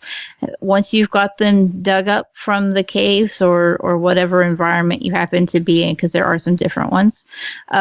Once you've got some dug up, you get to put them together and create your own dinosaur beast and ship them out for a little bit of gold. And it's a fucking blast. It really is. I had so much fun.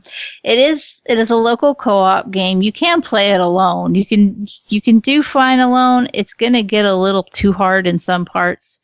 It's definitely meant to have a co-op partner for. I played it with number 1. Eventually, I ended up playing it with number 3 as well. Number 2 was not too into it, but she's really peculiar. And it just wasn't something, like, she played it a little with her sisters, but 1 and 3 had more fun with this. Number 1 came home and asked to play this on a school night, and that's the rule. We don't play games on school night. And she was just like, "Are you sure we can't? Do you need me to help you a little more with it? Just a little." Please. So we had so much fun actually sitting down and playing this together. One of the best aspects is that, where it is really meant to be played as a group, you find yourself just we spoke about this during the interview too. You just find yourself naturally falling into this routine of going through the levels where one person is digging up the fossils, another is cleaning them off, another is assembling them, and another is protecting your shit from those stupid spiders. Fucking crawlers. Little bastard. The lava manders are assholes too, for the record.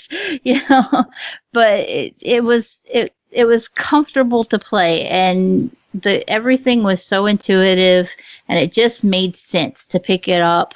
And when you held down the buttons, you're like, okay, I know if I press A, it's gonna do this. I know if I press X, it's gonna do this. It didn't need to come up with giant tutorials to tell you how to do every little thing. It was just, it played, and that was so fantastic. Just pick it up and play. Pick it up, play, and enjoy. You want to go through a level and you just want to knock out the main objective dinosaur and build what's on the blueprint and go on to the next, you could do that. You wanted to go back and be one of the assholes that tears everything apart until you get 100% in all the journals, you can do that too. That was us, by the way. Guilty. It was easy to pick up and play for a few minutes. It was easy to sit and lose 3 or 4 hours just digging for dinosaur bones and making your own shit. It was just fun. And I think that's one of the most amazing things, because we fuss all the time like we don't get to play things for entertainment. But this is one of those games that you had fun even though somebody was saying, hey, you have to play this for a review. Yeah, this one wasn't a job to play. This one was just enjoyable. Yeah, and it was fun to play with the kids. There's an achievement for throwing off so many of the fossils. And I got to where I was working on that achievement, and number 3 was just fussing at me constantly. Stop throwing those away. We need them for the museum. Mom, don't put that in the pit. And I was just like, at that point, I was getting giddy about getting her mad about it. How dare you, madam? The real thing that got her goat was when I threw the golden idol in the pit. Because there's an achievement for that. Oh my lord. And so I just picked it like we'd found some kind of gold. At this point in the game, there isn't any purpose for the diamonds and the golden items other than to occasionally unlock a pad to go get a journal entry or something. There will be in the future, if you heard the interview, but for right now, they just clutter up your lab. And so I was just randomly throwing shit into the pit just to piss my kids off. Which makes it a win-win all around, really. But $17 on this one. What is your verdict? The price seems a little high when you think about what it is, but there are so many levels and so many opportunities to just go in and explore things 100% and get the collectibles that I think it justifies the price, and I give it a buy it. I agree. A lot of fun, really cute game, good for all ages, kind of like Arcade Islands. Bringing that back around. Hashtag family friendly, hashtag all ages. Yeah. But really, really solid game and a lot of fun. So yep, I agree, buy it. Next game to talk about is called Anodyne, developed by Epiphany Games and Analgesic Productions. I hate that word. Published by released September 18th on PS4, September 21st on Xbox One for $9.99. Harking back to 16-bit adventures, Anodyne pits you as young against a weird world inside their own subconscious. Immersed in a moody, dreamlike soundtrack, explore a world full of natural, urban, and abstract environments, solving puzzles and defeating enemies with a broom. Cole, what is this one? You really do beat shit up with a broom, man. This is I wrote down a big fancy sentence and watch it not be entirely accurate. 16-bit retro-inspired 2D arcade RPG action adventure. Basically, think old school Zelda. And yeah, pretty much. You got it. Yeah. It's a long-winded way to say, it's Zelda. But it's not exactly Zelda. It's got that aesthetic. It's got that retro aesthetic. And here lately, I've kind of bitched, I'm a little tired of seeing games with the old school look just for the sake of having the old school look, and it doesn't add anything to the gameplay. This one, though, it felt right. It fit the gameplay. Everything kind of had that retro vibe to it. It is not as sunshiny as Zelda, though. There's a bit of a surreal, almost a horror aspect to the story here.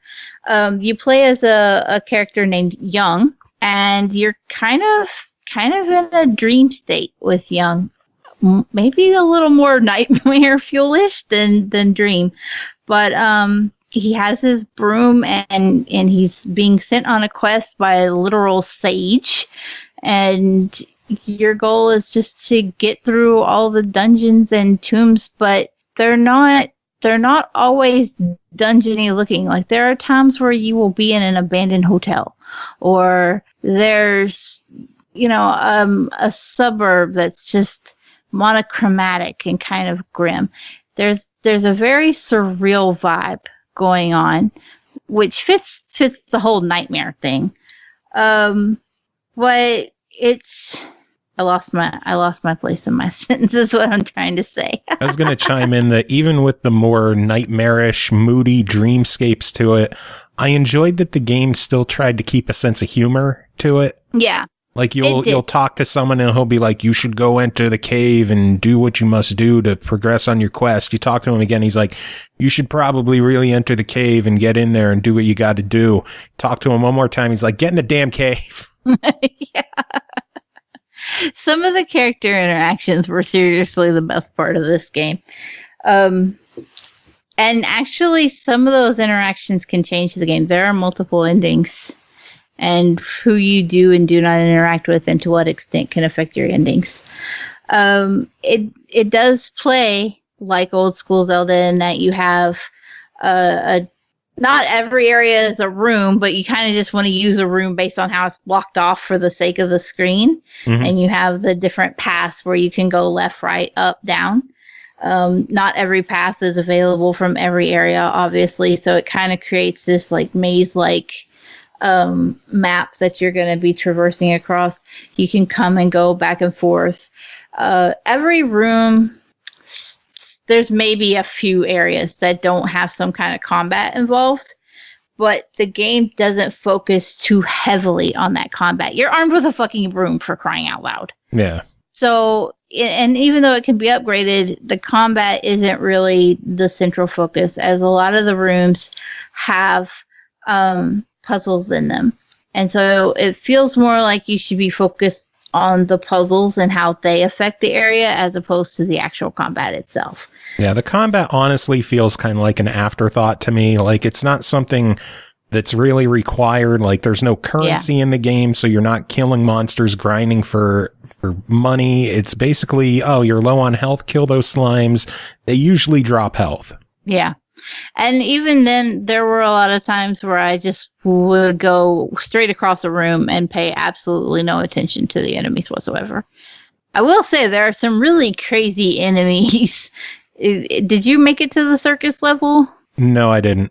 There's some really crazy enemies. I don't want to spoil anything for you, though. Okay, don't. I've been so busy with this move this week that I haven't had... Like, I probably played Anodyne more than any other game I played this week, and it's still not enough. But thanks BX Latino Heat for dropping 100 biddies. You were awesome. Gotta give those shout-outs. Hooray. But back to the review. Speaking of dicks. Speaking of dicks. I think that the puzzles kept things from getting too repetitive. This is kind of a game where there aren't a lot of options because the combat is so afterthought-ish. That there's not a lot of option for the gameplay mechanics, and they can become repetitive. But the puzzles kept things fresh enough that I didn't really get frustrated while playing. I was like, I'm just doing the same thing for nothing. You know, so I felt like when I was going through the puzzles and trying to figure out a new puzzle or something, I was like, oh, well, I feel like I accomplished the thing because I made it out of that room alive. Yay. And I can't tell you how many times I fell through holes and didn't make it out of rooms alive because of dumb shit. I do want to say that the checkpoint system was fairly forgiving in this game. And I was really surprised by that. Yeah, a lot of checkpoints in the game. Yeah, and I die a lot, so I'm very grateful for a lot of checkpoints. Because look at that, I just fall through holes for no good goddamn reason. Or I don't pay attention and I think I'm doing amazing, but I've actually got hit in the ass 74 times and don't realize that my health is down. And then I die and I'm like, how'd that happen? I had a full bar of health. Proud of you. Thank goodness for checkpoints. There are collectible cards. I thought that the way the game handled the collectibles and making them visible on the map, you knew if you had something in a room that you hadn't acquired yet. And it made backtracking a lot easier than just where you look at the map and go, holy fuck, it's huge and I have no idea what I missed. Yeah, especially because there's so many different maps in this game. Yeah. And there's a ton of collectible cards. And those cards are kind of important because they give you different information on backstories of the NPCs and the enemies themselves. So you don't want to miss out on them because if you do, you're missing out on some of the lore and the stories. But if you had to find those on your own, you'd be fucked. So again, just as much as I'm grateful for the checkpoint system, I am grateful that the collectibles were easy to keep track of as well.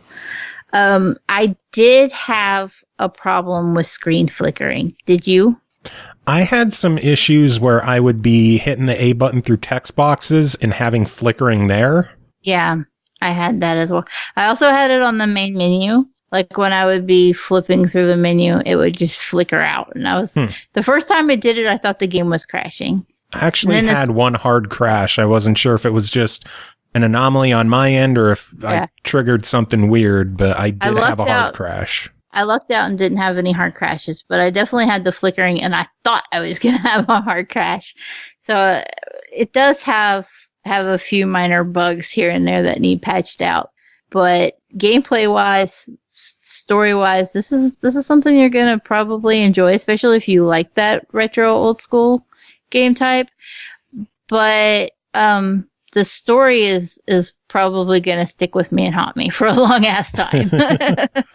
Well, then $10 on this. What do you think? $10, I give it a buy it. I think it's a good price for it. I do hope that they fix some of those glitches with the flickering though, because that's stressful. Yeah. But I agree. I agree. Solid game. Cheap enough that it's absolutely worth picking up as well. Yep. All right. Final game to talk about tonight. And you're on your own with this one because I haven't had time to fire it up because of the whole fucking moving thing. But final game to talk about tonight is called Fishing Sim World, developed and published by Dovetail Games, released September 18th on Xbox One, PS4, and PC for $39.99. Fishing Sim World is the most authentic fishing simulator ever made, taking you around the world on an angling journey like no other. Feel the adrenaline rush of landing a trophy largemouth bass and the thrill of fighting a huge carp and monster pike. I know you were excited as hell for this one, so how is it? Can I let you in on a little secret, Joe? Sure. I love dovetail fishing simulators. Fucking love. Should I even ask about the game, or do you just want to give it the verdict? I mean, buy it. You but should let probably me tell you why. You should probably talk about the game. So, I actually broke my rule and straight up asked you to request this for me, which is something I don't ever do. I wish you would. I tend to just take whatever you give me. You message and you go, do you want this? And I go, yeah, sure. You know, because I don't care. I'll play pretty much anything. But I straight up messaged you and was like, I wouldn't be mad if you got this for me. And I'm not mad. I played, people are going to go, dovetail fishing. Don't we already have dovetail fishing? We do. We had dovetail Euro fishing. I had the 1K in that game before the DLC come out. I'm just waiting for the season pass to go on sale, and I will get my completion back in that. So that should already tell you that I'm going into the Fishing Sim World. The name on this one is clunky, guys, but I'm going into Fishing Sim World a little biased because I already enjoy these games. I've got some pretty lofty expectations for this. And they didn't disappoint. There are a few things that they changed from Eurofishing that are important to point out. One is they added boats. That's pretty damn awesome. They're not on every map. There are 7 maps, and I think there are 2, maybe 3, that have boats on them. But you can hop in a boat. You can drive your happy ass all over that lake. The boat has a fish finder on it. And you can actually see, oh yeah, there are fish here and I'm going to have some luck if I cast out from here. Or you can see that this place is as barren as the Sahara Desert and I'm going to get fucked if I put my pole in the water. It was a really neat dynamic, but they also added, on top of fishing, on top of the boats, they added some different fishing mechanics. They do have the true casting, like was in Eurofishing, where you actually have to like pull your stick back and push your stick forward real fast, and I can't do that shit. I set it to basic. I have arthritis. Sorry. I think it's a fantastic way to play the game, and it really helps with the simulation and the immersion if you can. I just can't. My husband plays it that way, and he loves it. I can't do that though. But they added that in. That was still there, but they added in what's called retrieval fishing, where basically you have like spinners and floats and you cast them out and you actually have to use lures to get the fish to bite your hook. So you have to reel in and you can adjust the speed that you're reeling and actually twitch the pole one direction or another to try to lure the fish to you. And then you have to actually hook the fish rather than just like when you're using pussy mode like I do for fishing for carp or catfish where they just bite it and they're there. This one you have to actually watch for the float or the bobber to move and pull it and catch them, which is fantastic. It's just really fucking hard, but the game does a really good job. It's very efficient at it. It's just not my preferred gameplay method, but I think it's great that they added it. It does add some extra depth to the gameplay. You're not just throwing out and waiting for something to bite. You're actually a little more immersed in it. I wish I knew more about spinners and retrieval fishing to be able to talk about it a little more in depth. I don't, unfortunately. That's beyond my skill set. There are some things that they took out of Eurofishing. Like what? Before this one. In Eurofishing, you have to fight with the fish when you're reeling them in, and there are 18 different species, and every species has its own habits. Like, you can tell what you're going to reel in without even being able to see the fish, just based on how they fight the line. And that stayed true in this one as well. But once you got that fish tired out and casual, I know. But once you got that fish tired out and got it to the bank or close enough to the bank, you didn't have to wait for it to be completely tired and able to, in order to use the net in Eurofishing and lift it up out of the water and carry on. You don't have that option of just pressing a button to use your net in Fishing Sim. That is such a complicated name. Fishing Sim World. Instead, you have to literally just fight the fish until it gives up and then yank the line back to pull it up onto the dock. It gives you the icon of a net, but at no point is there the option to just press A and pick that bitch up. I wish it did that, because when you're fishing at a peg, you can claim it, you can put 3 lines out at a time, and you can obviously get bites on all 3 lines at the same time. Oh, God. Because that's shit that can happen. And one of the things is, okay, I'm reeling this fish in. I've got it close to the bank. It's within a quarter, of the top of the water. I should just be able to scoop it up and move on to the next pole that's beeping. But you can't, because it's just not tired enough yet. You have to wait for that icon and then pull it up. And it's just a pain in the ass. Nice. Because I was there fighting with one for a little too long. I would like to see them bring back the ability that, hey, you've got it within a certain boundary, it's fine to net it and carry on. One other thing that was changed, I'm trying to read my notes. Reading is fundamental. Yeah. So Eurofishing was limited strictly to Europe. It's in the name. That's where all of the lakes were at, even the DLC ones. This is Fishing Sim World. You can fish all over the world here. Most of the lakes, though, are still more Europe-based. You have some, I think there's one in Germany. There's a couple in UK, but there are also 2 in the US. I'm holding out hope. There is a season pass available, so I'm holding out hope that, like, they expand a little more worldwide when they go for the season pass. The season pass for Eurofishing just had a ton of extra options, even though they were limited to being in Europe. So I'm hoping they just kind of blow the doors off of this one and go, look, you know what? You can fish in Canada. You can fish in Brazil. I want to fish in Australia. So you just want more locations. I would love to see more locations. The seven that are there are really good. They're very pretty. I wonder if playing on an S, though, didn't affect my graphics a little bit, because I did have some screen tearing, especially when I was fighting with fish. When you cast out, there's a little marker in the water that points down to where your line is at. And once you've got a fish hooked onto that, you have like a little fish icon, and it moves obviously with the fish as you're fighting with it. So you know, oh, the fish is going left. I need to pull right and tire it out. There was just like, it was almost like a visual echo, if you will. And it was just very blurred and it's essentially screen tearing. When you were fighting with the fish, especially if it was like a really close up to the bank, then it seemed to be way worse when it would do it. That needs patched, absolutely. I don't know if that's a problem on the X, like it is, but I had that problem on the S. Another issue is that the water looks incredibly good while it's close to you.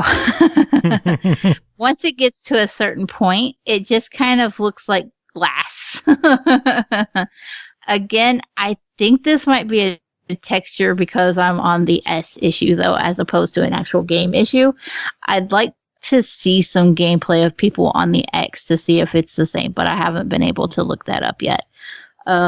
This is where I would normally chime in, but I feel like a complete dick that I didn't get a chance to fire it up due to helping my mom move. Yeah. I'll try to chime in. I'll try to chime in next week. I'll try to give it some time over the weekend and just follow up with me. I will say that there's online multiplayer just as there was before. And it's great. I actually played it online with my husband. He was in the other room. And we were fishing together because that's how you stay married.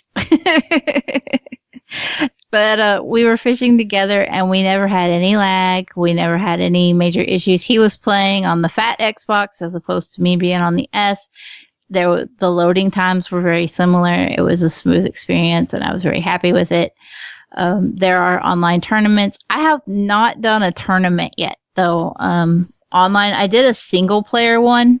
It wasn't particularly difficult. I enjoyed it. It's very much like playing the online. If you haven't played Eurofishing and you're like, how the fuck does online fishing work? Basically, you pick you a spot around your map and you cast in and you catch what you can. You can set the time limit. It could be 10 minutes, 20 minutes, 30 minutes, all the way up to an hour, or you can do unlimited. So you can just sit there with your buddies and just fish indefinitely and see who catches the most. Basically, the weight of the fish as you reel them in and catch them gets tabulated for you. And so it just keeps a running tab at the top of who has the most in weight. But it's absolutely fun. I enjoy, not even just from a competitive aspect, like I just enjoy being on the lake digitally with friends. I don't know why. Like, I don't even care if you all get more points than me, more pounds than me. It's just fun to be like, oh, what did you get? Because you can see the other players there with you. And so you can actually, put your pole down and walk over to your buddy and be like, oh, yeah, you got a hell of a fish. That's a cool looking fish. It's got a unique color pattern. Or, oh, you got a trophy fish. So it's really exciting to just be like, exciting is probably not the word a lot of people are going to attach to a fishing game. And that's just my redneck showing. But I thought it was incredibly exciting to just be like, oh, you got a cool one. I haven't seen that color pattern on that species before or whatever. It was just so much fun. It really was. Nice. Then $40 on this one. What do you think? Buy it. What's wrong with you? Go fish. Come fish with me. I like to have people fish with me. What do you say to the people who are worried that $40 might be too much for a fishing game? I think that they underestimate how much is actually in this game. You have the tournaments. You have the online. You can set up and just play casual free range fishing, which is my favorite way to do it. I don't even like to fuck with the tournaments and stuff. Just set me on a lake of my choice and let me cast out all day long. Literally the first day that this code hit my Xbox, I already had the achievement for 100 caught fish within 2 or 3 hours. Jesus Christ. I was just having that much fun that it was just, I sat there all night mindlessly catching fish. Damn. It's so easy to just relax, put your feet up and play it casually and not sweat it. I played it earlier. Neglect your family as you catch fish all night. No, what's a family? What is this that you speak of? I don't understand. All I know is fish. Nice. But there's a lot involved. There's hundreds of different items. There's legitimately branded items. When you're picking the rods and stuff that you're going to use and the reels and the line and the bait, there's a lot to learn if you're not already familiar with fishing. And yet it still at the same time tries to make it something that's approachable. Like, I'm kind of fishing dumb. I know how to put a worm on a hook and throw it into the pond and catch something. I know how to do that in real life. But when it comes to a game like this where it's very simulation heavy and you've got to have the right weather and you've got to have the right bait for the type of area that you're casting into, like you don't want to put something that's going to sink in the gravel or the silt. You need to use something that's going to float in the weeds. There's a lot to learn and you're going to spend your time learning and getting better, and you're going to end up spending a lot more time in a game to justify that $40 price tag than you would if you're just like, okay, well, I just going to go and play Stardew Valley where I just basically press A. It's not that kind of fishing. It's very simulation heavy. I immediately regret asking you that question. I'm sorry. But yeah, sounds like a good game then. Yeah, I was really happy with it. It was definitely lived up to my expectations. I'm cutting you off. Okay, bye. No more. I'm gonna go fish now. Bye. No, we got one last thing to take care of on the show. We're doing a giveaway for Claws of Furry on the PS4. I sent out a call for people to email us about why they wanted the game. We got 5 emails to go through. You ready for this? Really? Yep. But are there any fish in Claws of Furry? First email's from Aline Haish, who says, "Hi, I would really like to win one of the games so I could give it to my son." Sounds like a good reason. Guess what? They're getting a code. Yay! Next email from... Is this one of those days where everybody gets a code? Goddamn right it is. Yay! Leon Claymore says, "I can't afford Red Dead Redemption 2 or Tomb Raider, but at least I could play Claws of Furry this October." You're goddamn right you can. Because you're getting a copy of the game. Next email from BX Latino Heat, who is hanging out in the chat, who says, "Good evening to my favorite podcast, the SML podcast. I was recently given a PS4 as a gift with no games. This game, Claws of Furry, caught my attention because you have to portray a cat in a ninja costume and defend your master from unknown enemies. This game is a unique arcade beat-em-up style, which is up my alley, especially as it has local 4-player co-op, which is super awesome. If I'm lucky, this would be my first actual PS4 game I would own. Thanks so much for the opportunity to claw and beat the crap out of my enemies." Guess what, Latino? You are getting a copy of the game, so you now own a PS4 game. PS4 to use.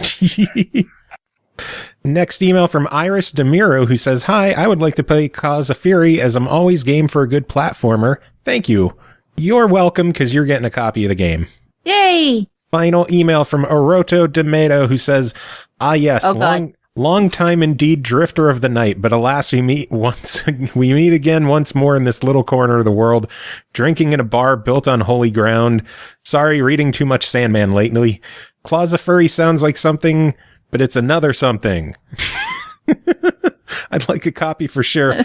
I mean, I love any beat-em-up style game that doesn't require quarters. I'm still haunted by the arcades and their final fights, always getting to the 3rd level and running out of money. Worse yet, when people older and more muscular than me came to the machine, pushing me around to take my place in the middle of my game. Have mercy on me. Thankfully, I could play this one in the safety of my house home. Oroto, you can play this one safely in your house home because you are getting a copy of the game. That was surprisingly devoid of poo. I love when we have giveaways that everyone just gets a copy. Right? That's fantastic. Those are my favorites. Although I'm sorry all you fuckers have PS4s.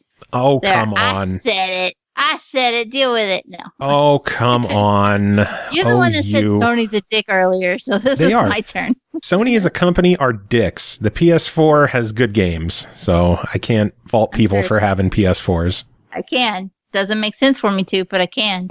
So I'm prone to the occasional hypocrisy. I'm not above it. Oh, man. Anyway, that is it for this episode. Thanks again for David for coming on and chatting with us. That was a really, really fun chat. It really was. I love having him on. He's a good dude. That's an insane number of games coming out, though. That is. So here's hoping they get to sleep eventually. Yeah, hopefully they get sleep, and hopefully I don't lose too much sleep by playing Home Sweet Home in VR. I can't wait for that shit. Happy Halloween to us! I was going to ask for final words, but that kind of sounds like him. That was it. You fucked it up now, though.